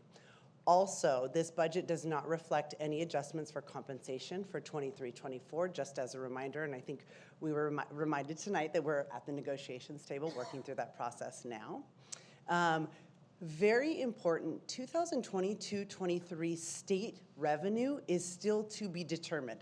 So most of you will know that there was an emergency declared in most of the counties in California, so you didn't have to file your taxes by the April 15th deadline this year. All of a sudden, there was an automatic extension into October, and you didn't even have to file an extension, which has never happened. And so normally when you file an extension, it's an extension just for filing, not for payment, so the state of California still knows how much you owe in taxes.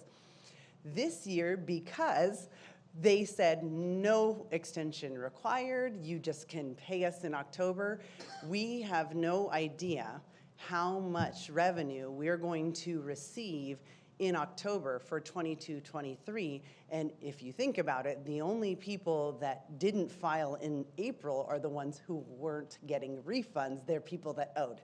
So that's why I say revenue for 22-23, we won't really know what that looks like until the end of October, and that will have a huge impact on funding for moving forward. And then the last piece, Prop 28, if you'll recall, it passed. It's the VAPA money. And so we were still working through the rules of that, and so I just wanted you to know that we have not budgeted revenue or expenditures yet until we see that money and we know the very specifics of how we can spend that. So just some 4 bullet points as reminders. And that was it. Any questions? You had me at nothing clears a room like. I was laughing inside for about 10 minutes. Thank you so much. This really awesome presentation. Yeah, I love the humor too. Of course I have to ask you a question. Every time. I'm sorry. I do love a budget. And I was going to ask you about October, and you just answered it, that we will not know until after filing day. That's right. And just on that note, we don't believe that the governor, and this is just a prediction, will change 23-24 funding. If there's any reduction in what the projection was, he'll make an adjustment in January for the following year's COLA if revenue doesn't truly come to fruition, is the prediction throughout the state. But who I did just want to say, you didn't mention it when you read it, but I read it in the report you gave us, that salaries were within 1% of prediction. Way to go. That is amazing with how much, I mean, the majority of what we spend our money is on salaries, newer than 1%, so nice job. Just one question. So when does the full audit get completed? I know this is unaudited. When do they complete the audit? So the auditors were here last week, my friends. I used to be one of them, so I can't say too many bad things. And they are still working on, I think there are maybe 3 outstanding items like capital assets and a couple other things. They should be done in October. We tend to bring those in December. Last year, December was a very packed agenda, so we brought them in January. If we can by chance get them done and bring them in November, we will. But typically it's December or January board meeting. But they have to be presented to the board by January 31st. Okay, great. That's it. That was easy. Thank you. Thank you, and thanks for the compliment. We appreciate it. My budget would have been great had the governor not, or changed a bunch of things. I just wanted to echo that and say thank you for the presentation. The audits are kind of a formality here in TVUSD, thanks to you. So we know it's going to be spot on. I wanted to point out that VAPA money because that $7 million you said that was restricted funds, but that is just for arts and music? So there are 2 separate allocations that use the word VAPA. One was Proposition 28 that voters actually approved, that's based on tax revenue. That's the one that's not been budgeted and has been kind of a mess, and they've had to redo the calculation and all those things. So this is labeled, that's ongoing, the Prop 28. The Arts, Music, and Instructional Materials Block Grant, originally we were going to get let's say $10 million or $12 million in January. Mm-hmm. And then they said, just kidding, you're getting, I can do math. Okay, originally they said we were getting $16 million. And then in May they said, because revenues weren't as high as they projected them to be, they scrambled a little bit at the state level and said, cut it in half. So that's where that $8 million came from. In May, they said, you're only going to get about $8 million for Arts, Music, and Instructional Materials Block Grant. And then, as I mentioned, it actually came in at $15 million. But the title is very, it's catchy, but it's very misleading. It basically says you can spend it on salaries, supplies, anything instructional material. Uniforms. And arts, music, so it's highly unrestricted. Understood. So it's unrestricted. You can pretty much fit anything except for maybe capital projects into that. That's great. Thank you so much. I just wanted to understand the use of those funds, so thank you very much. It was a very catchy name, though. I just want to add, I'm always amazed that you deal with such huge numbers and you make it so simple for us. It's great. Thank you. Thank you. Yeah, thanks for Dr. Valais, you go. I'd just like to give a shout out to Ms. Lash as well as Mr. Arce and their collaboration. I know, Ms. Barclay, you just talked about what an accomplishment they had in regards to the salary piece. We were talking this morning actually with district-wide enrollment. The projections that Ms. Lash and HR worked on, they were off by 10 students. So the precision there is just incredible. So a shout out to both of them for that.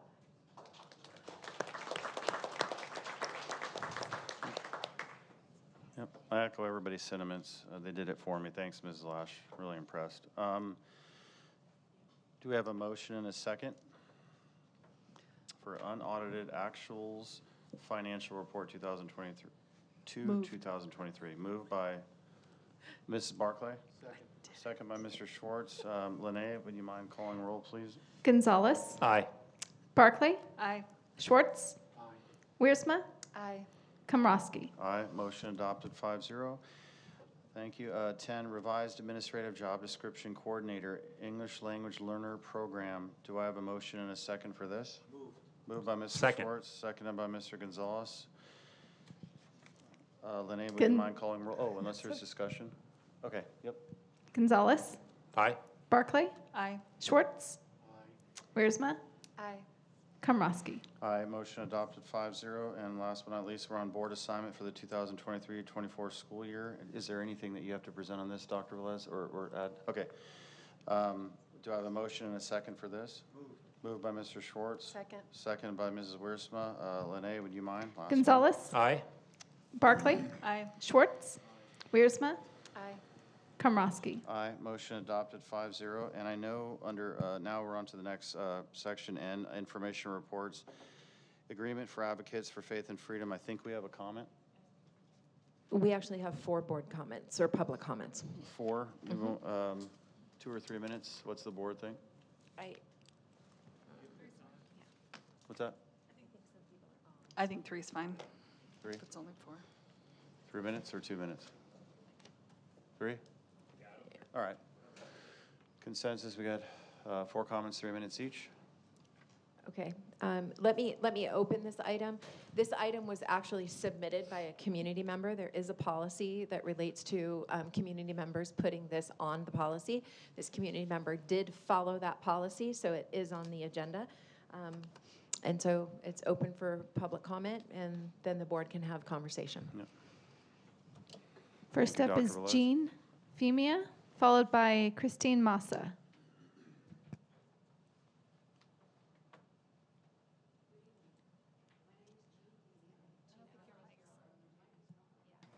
How about that? Oh, good. Good evening.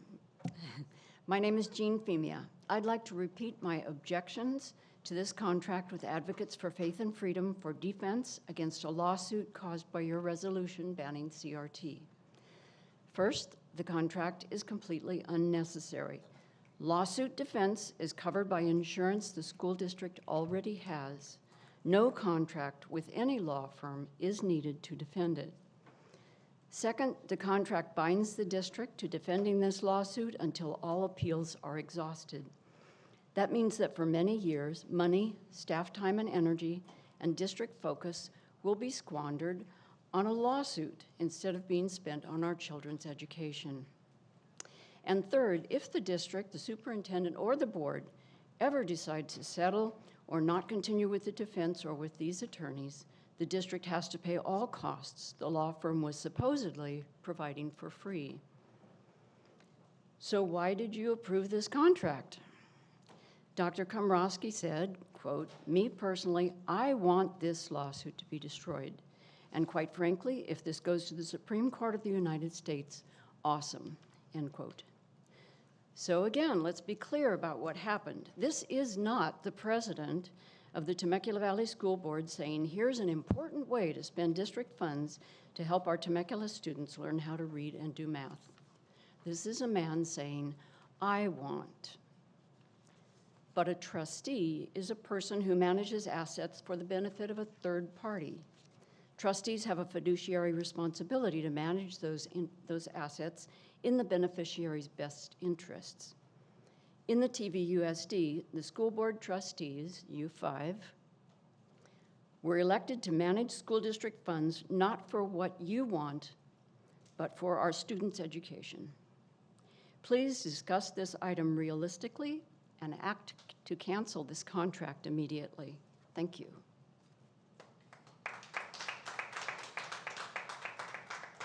Christine Massa, followed by Lynn. Oh, Jen, you're staying? Awesome. Okay. So I'm happy to see this back on the agenda, and I believe it's because Directors Barclay and Schwartz were not allowed appropriate discussion on the topic. And since some of you like to leave the room during public comments, I thought I'd reiterate a few things that I shared the last time. So if you're going to select a law firm, I object to my district's resources and my tax dollars being spent with a law firm that specializes in religious liberty when neither this case nor this district is religious. I also object to using a law firm that is currently representing Tim Thompson's R-Watch when Tim Thompson is president of the PAC that got the board majority elected. And the lead partner of said firm made a huge donation to the same PAC. This has conflict of interest written all over it. And it supports collusion with the board's majority's financial supporters. This law firm has no business representing the school district matters regarding the CRT resolution. You need to reject this firm due to the obvious conflict of interest.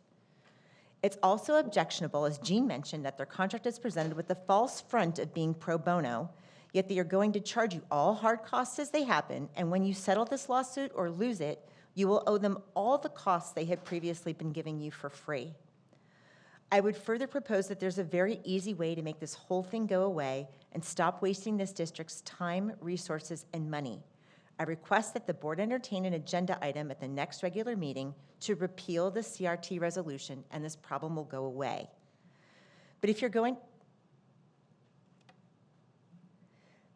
to consider selecting more legal representation than you're already paying for, I request that you select the vendor the way most people select vendors, reviewing multiple options, comparing costs, and selecting the best choice, as there are surely better choices here. Thank you.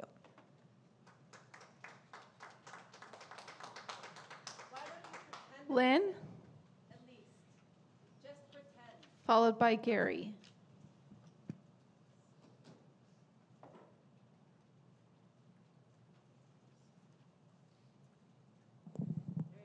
Okay. Hello. At the August 9th meeting, the board entered into agreement with the firm Advocates for Freedom and Faith. There was a severe lack of transparency. The board discussion and information that the public was denied is a shame. As a member of the public, a TVUSD parent, and stakeholder, I have a right to ask to hear more on this. More information and discussion is needed to ensure productive working relationships among all stakeholders.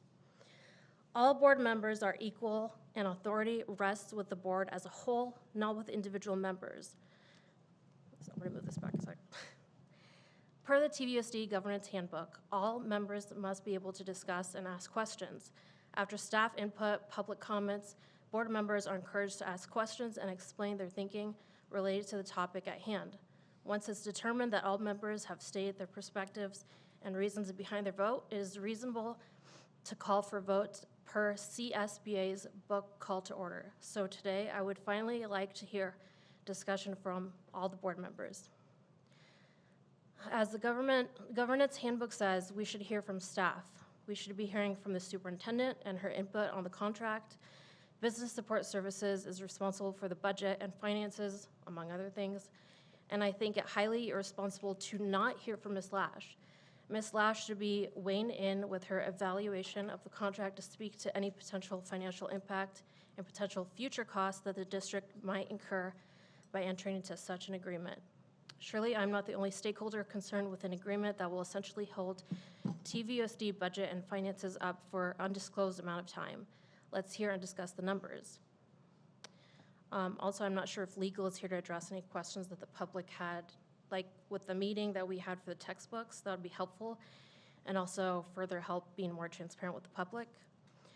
I wanted to end my comment on another section of the TVUSD Governance Handbook titled Limits of Board Member Authority, which states, board members shall hold the education of students above any partisan principle, group interest, or personal interest. Does entering an agreement with a firm called the Advocates for Freedom and Faith to fight a lawsuit seemingly brought on because some board members decide to create a resolution by ignoring the above sound like it is the best interest of the students and the district? That's all. Thank you.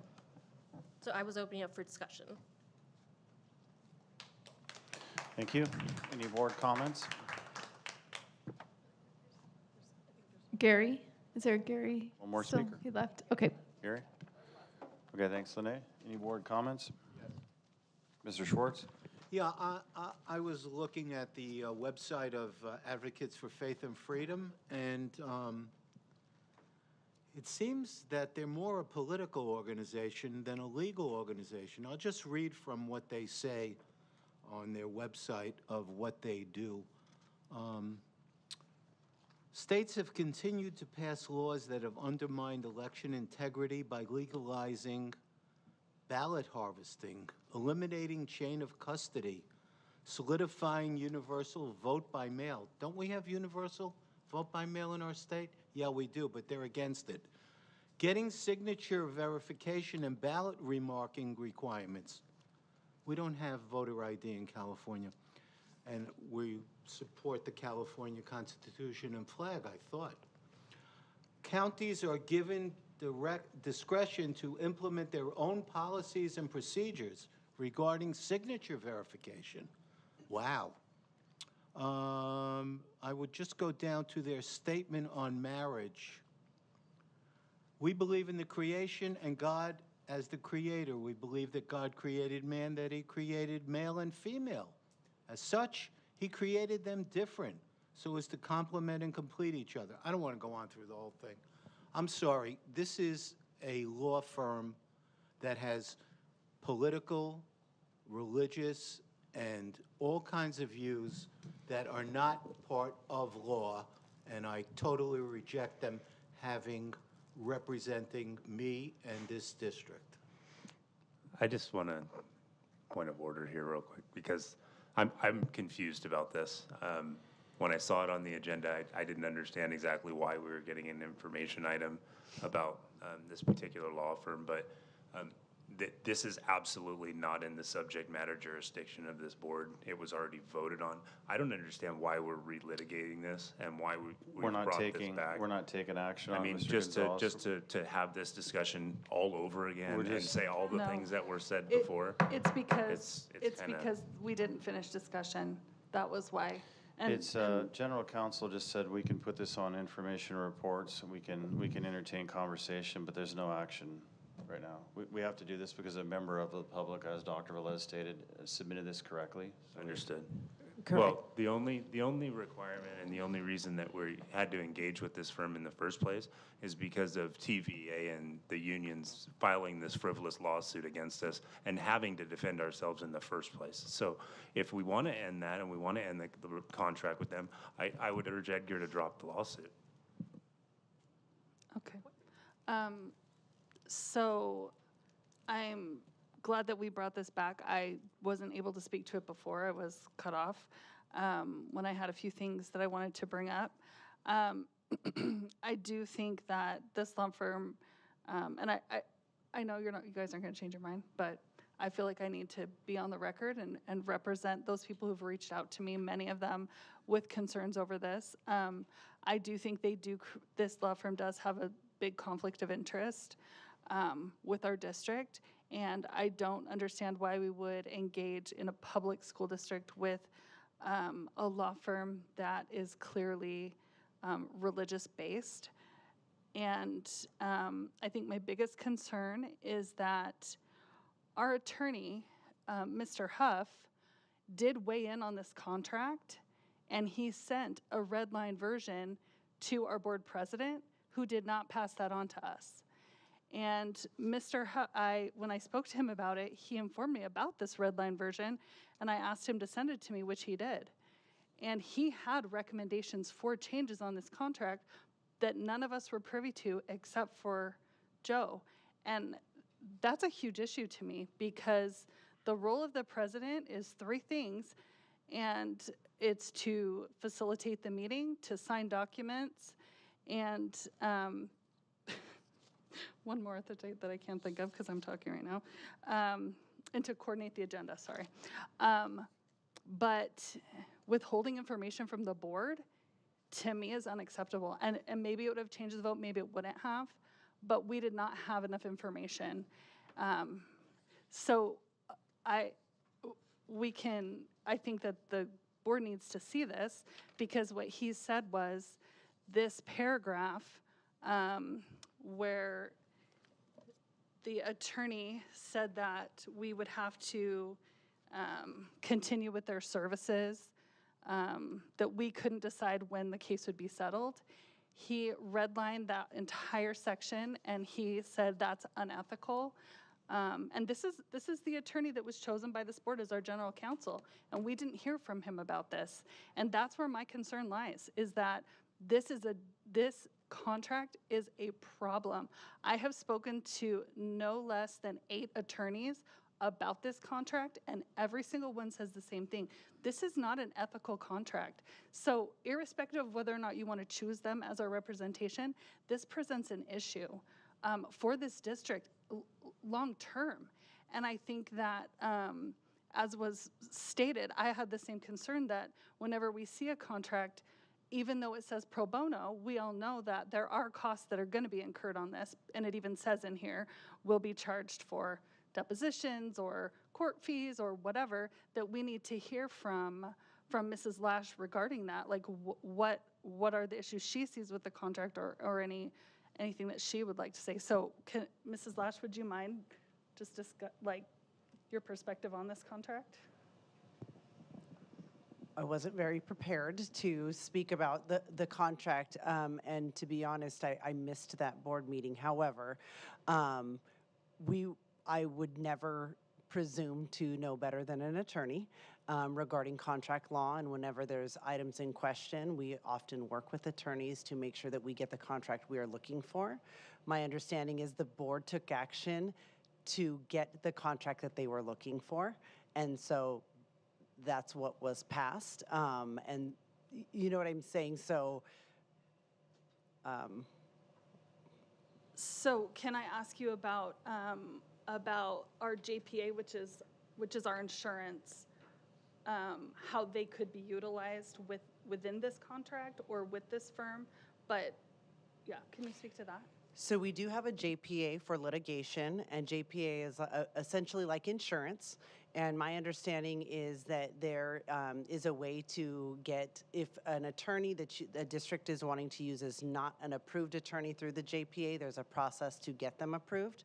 The next time our JPA meets is November 1st, and as I understand it, we've met with the JPA and we're trying to get Advocates for Faith and Freedom as an approved attorney, so that way it would be covered under our insurance. However, there are, of course, insurance limits that would apply to.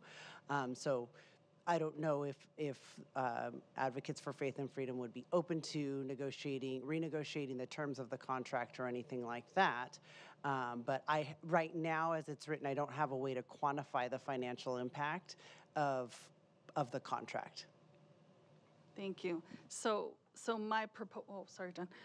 So, I mean, my proposal is to bring back this contract and to relook at it and to discuss this language that was recommended to us by our attorneys that it should be changed, and to add that we want them to engage with our JPA so that all of these other costs can be covered by our JPA, the depositions, the filing fees, all of that, because as it stands, it wouldn't be.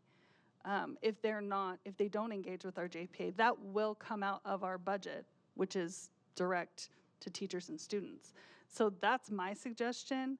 Well, I mean, my number one suggestion would be to get a new law firm. But if that's not going to happen, my number two suggestion is at least we should modify this contract, because we should listen to our own general counsel on it. And it's upsetting to me that we haven't. Mrs. Barclay, if I could add one thing, in talking with our JPA, they did say that they might not have an attorney that specializes in constitutional law, which my understanding is that Advocates for Faith and Freedom does specialize in constitutional law. So they initially didn't have major concerns that there would be an issue with getting them approved, since that is their specialty and potentially the best attorneys to represent us and defend us in this case. The other thing I'd like to add is I did talk with Mr. Huff a while back, and he said he personally had a conflict. So I asked him about this particular case, and he did recommend to me within the conversation to go with an affiliation like this who would work pro bono and be willing to put in the time. So that was also a conversation I had with him, just so everyone's aware of that. Sorry, I forgot to add just one last thing, if you don't mind, Joe. No, absolutely. Yeah. The other danger that I see with this clause in here is that, say, heaven forbid, knock on wood, we all get hit by a bus tomorrow, and a whole new board comes in, and they decide we're not going to go with this firm. There's been no accounting at all for how much time they've spent. So it's really difficult. You know, it would be impossible to even know how much money we would have to pay them back at any point. And say it does go to the Supreme Court, that's years away. We have no way of knowing what bill that could be racking up. Say a board in the future comes back and wants to do something different. But my original idea of at least bringing this contract back for discussion and modification based on the recommendations of our own attorney.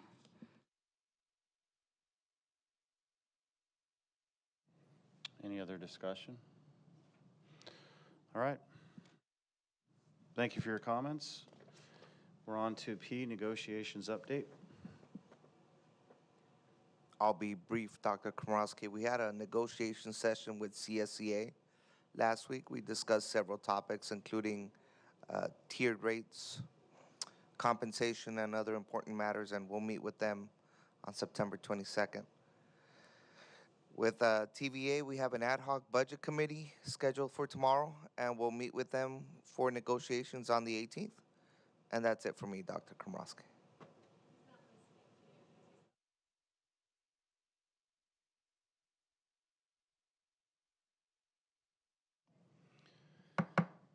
This isn't your meeting, thank you. You know, Mr. Arce, thank you. You hear that? That's for you. Thank you. Please, one more time. Please, please, please put it to your chest, please.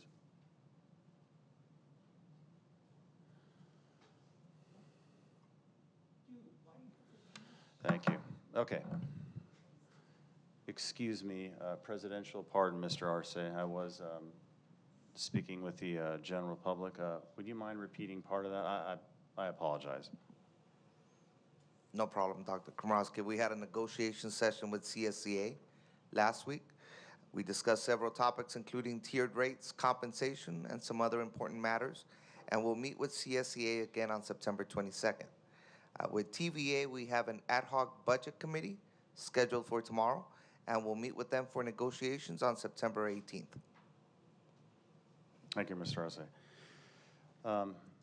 Board comments?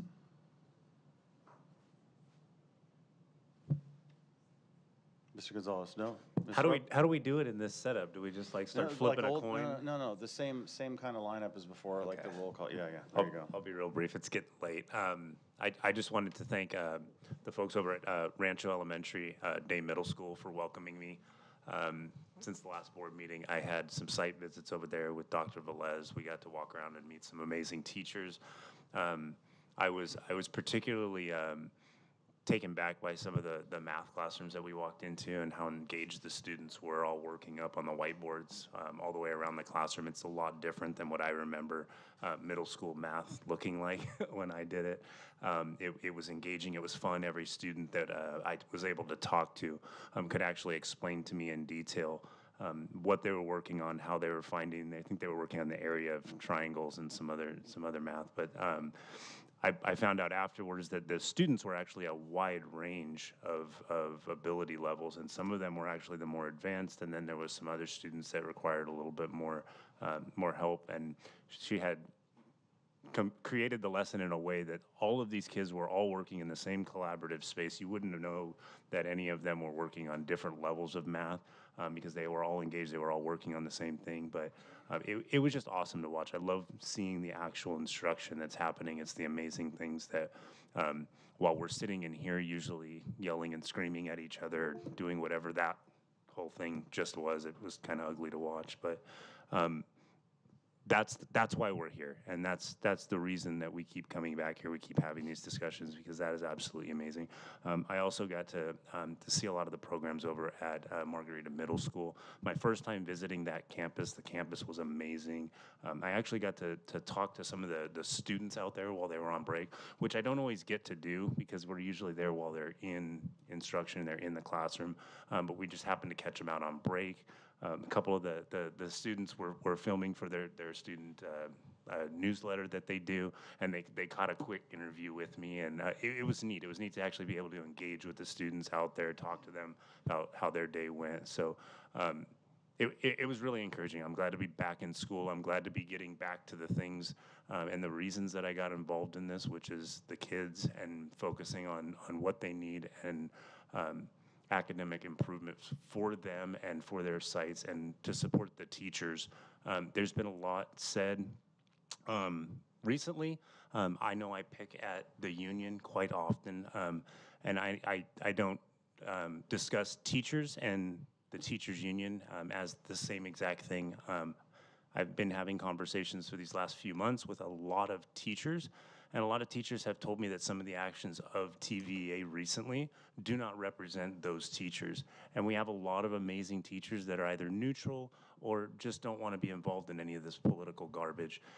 They just want to be supported in the classroom. And I just want to tell the teachers that are doing an amazing job at this district that we respect you, we love you, we want to be there for you, we want to, I mean, the negotiations that are going on right now, like, just know that you have people that are on this board that are advocating for you and that are fighting for you and trying to do what's best for the kids. So with that, I'll turn it over. Thank you. Thanks, Mr. Gonzalez. Mr. Schwartz?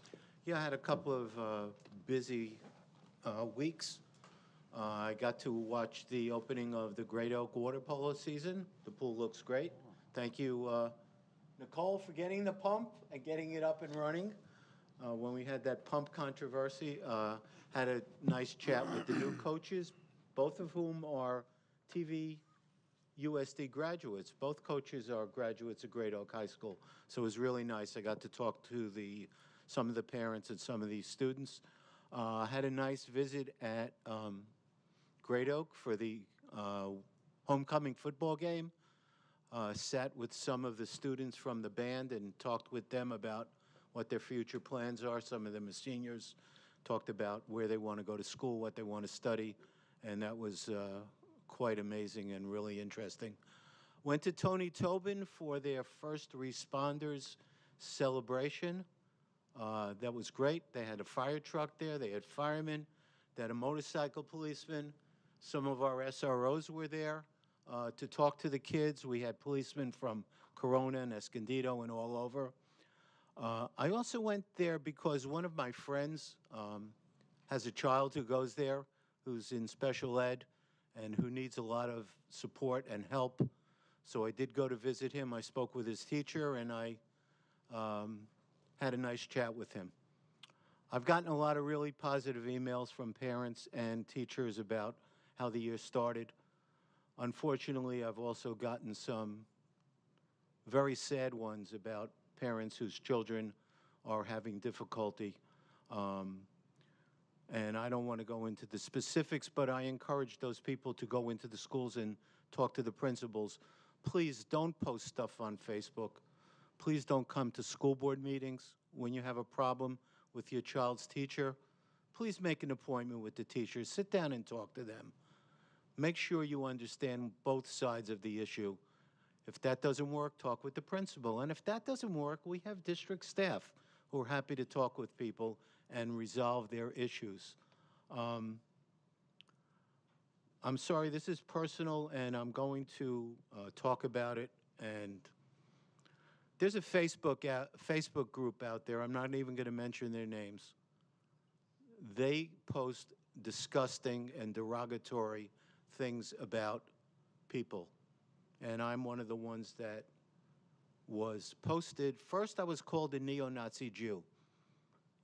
And second, when I went to visit that young man at Tony Tobin and took a picture with him, somebody posted it on that website and called me a pedophile. Now, I don't know who's running that site, but I'm giving everyone notice. As soon as we find out who the people are behind that website, they're going to be sued for defamation and slander. I already have an attorney reserved. Yeah, I'm going to pay for him. No one else is going to pay for him. But as soon as we find out who they are, they're going to be in for a lot of trouble. One more thing. I really appreciate people's right to religion, but I really don't care for people coming in here and preaching at us. Please keep your religion in your home and your church. When you come here, please talk in terms that are neutral about religion, because to some of us, it's really not what we want to hear when we're on the school board. And I do appreciate everyone's comments. Whether I agree with you or not, I do agree with your right to come here and say what you have to say. Thank you. Thank you, Mr. Schwartz.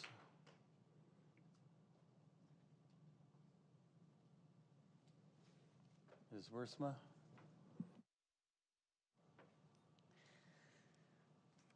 First of all, I want to give a shout out to the Pumas. I have really been enjoying their videos. Incredible job. I know the board approved the biggest fan company consulting. That was in our contract last meeting, and I did some digging and found out it was started by students at Grand Canyon University, which is where my daughter graduated from. They've got an amazing spirit group there. So I've been watching the Pumas and just love what they've done with their videos. So good job to whoever's putting those together. Last Thursday, I was totally thrilled to return to Alamos Elementary, the home of the Owls. I had the most spectacular greeting, and I know Dr. Velez will agree, from the junior ambassadors. These fifth grade students, they were chosen from over 100, and they had a very specific application and interview process that would intimidate even adults. And further, they demonstrated the kindness and the professionalism that made my day.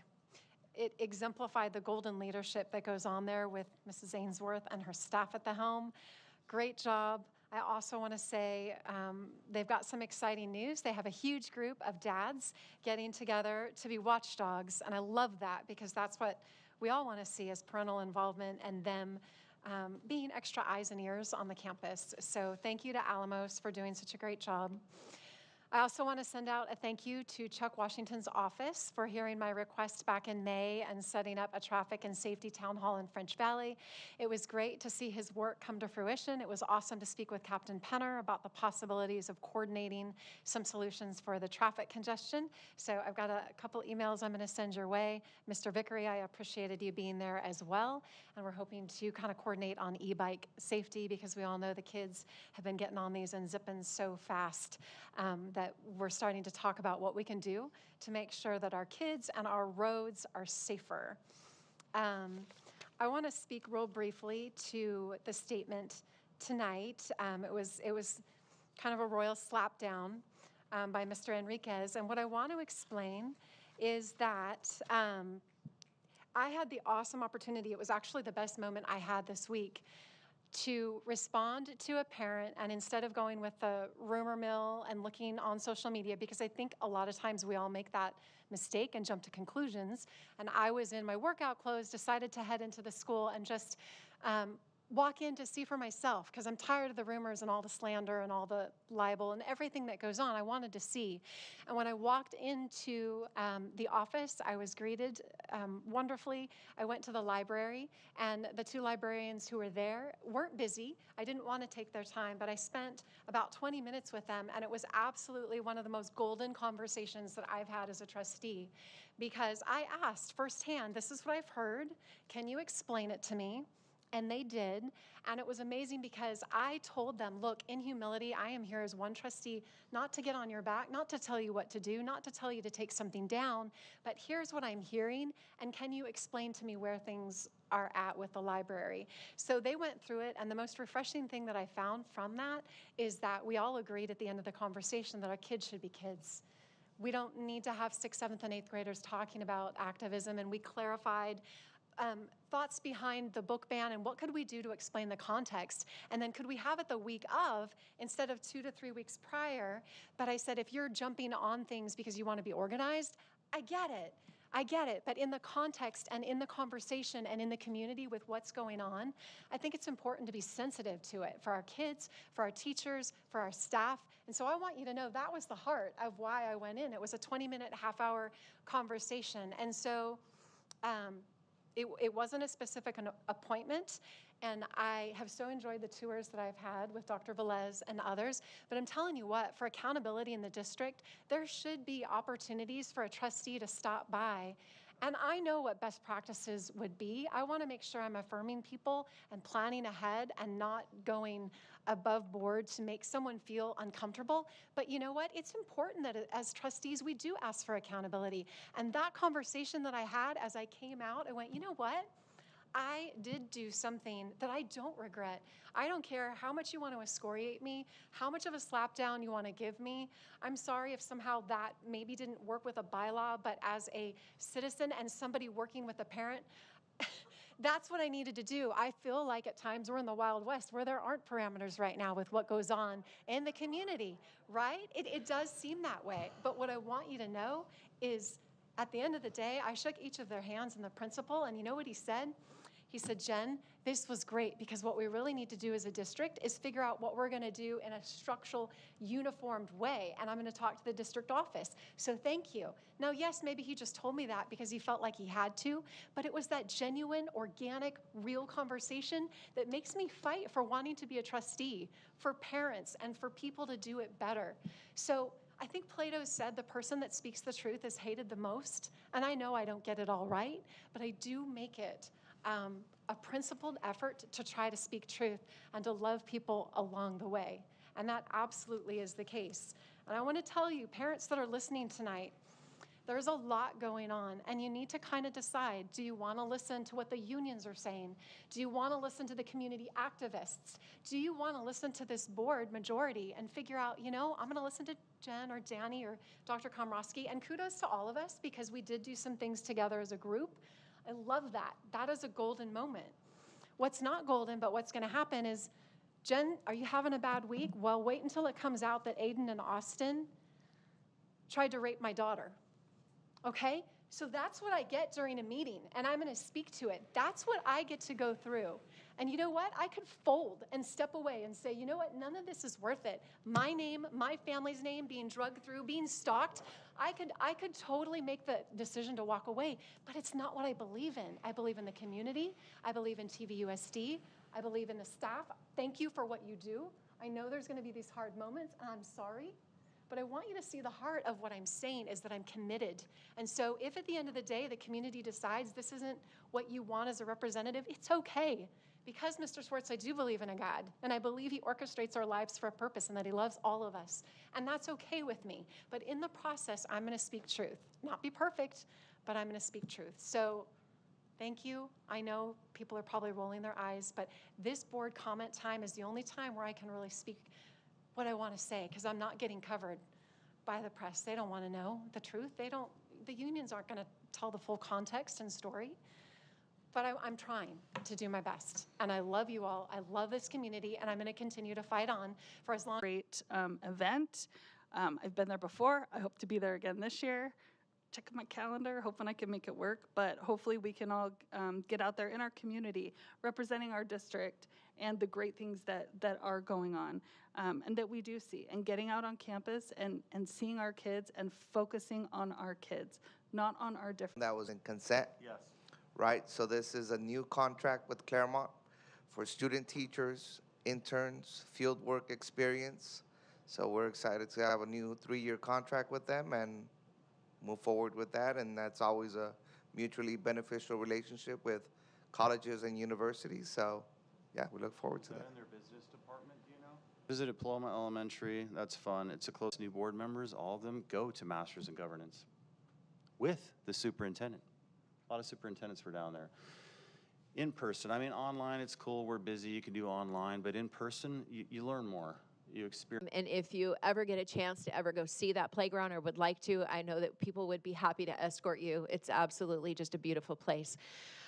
Over the course of the last couple of weeks, I just wanted to circle back on this. We've met in subcommittee in regards to the TCI curriculum and the parent surveys. And Ms. Barclay, Dr. Komrosky, myself, and Mr. Huff, we've reviewed all of that, and I'll be kind of sharing that out at our next board meeting.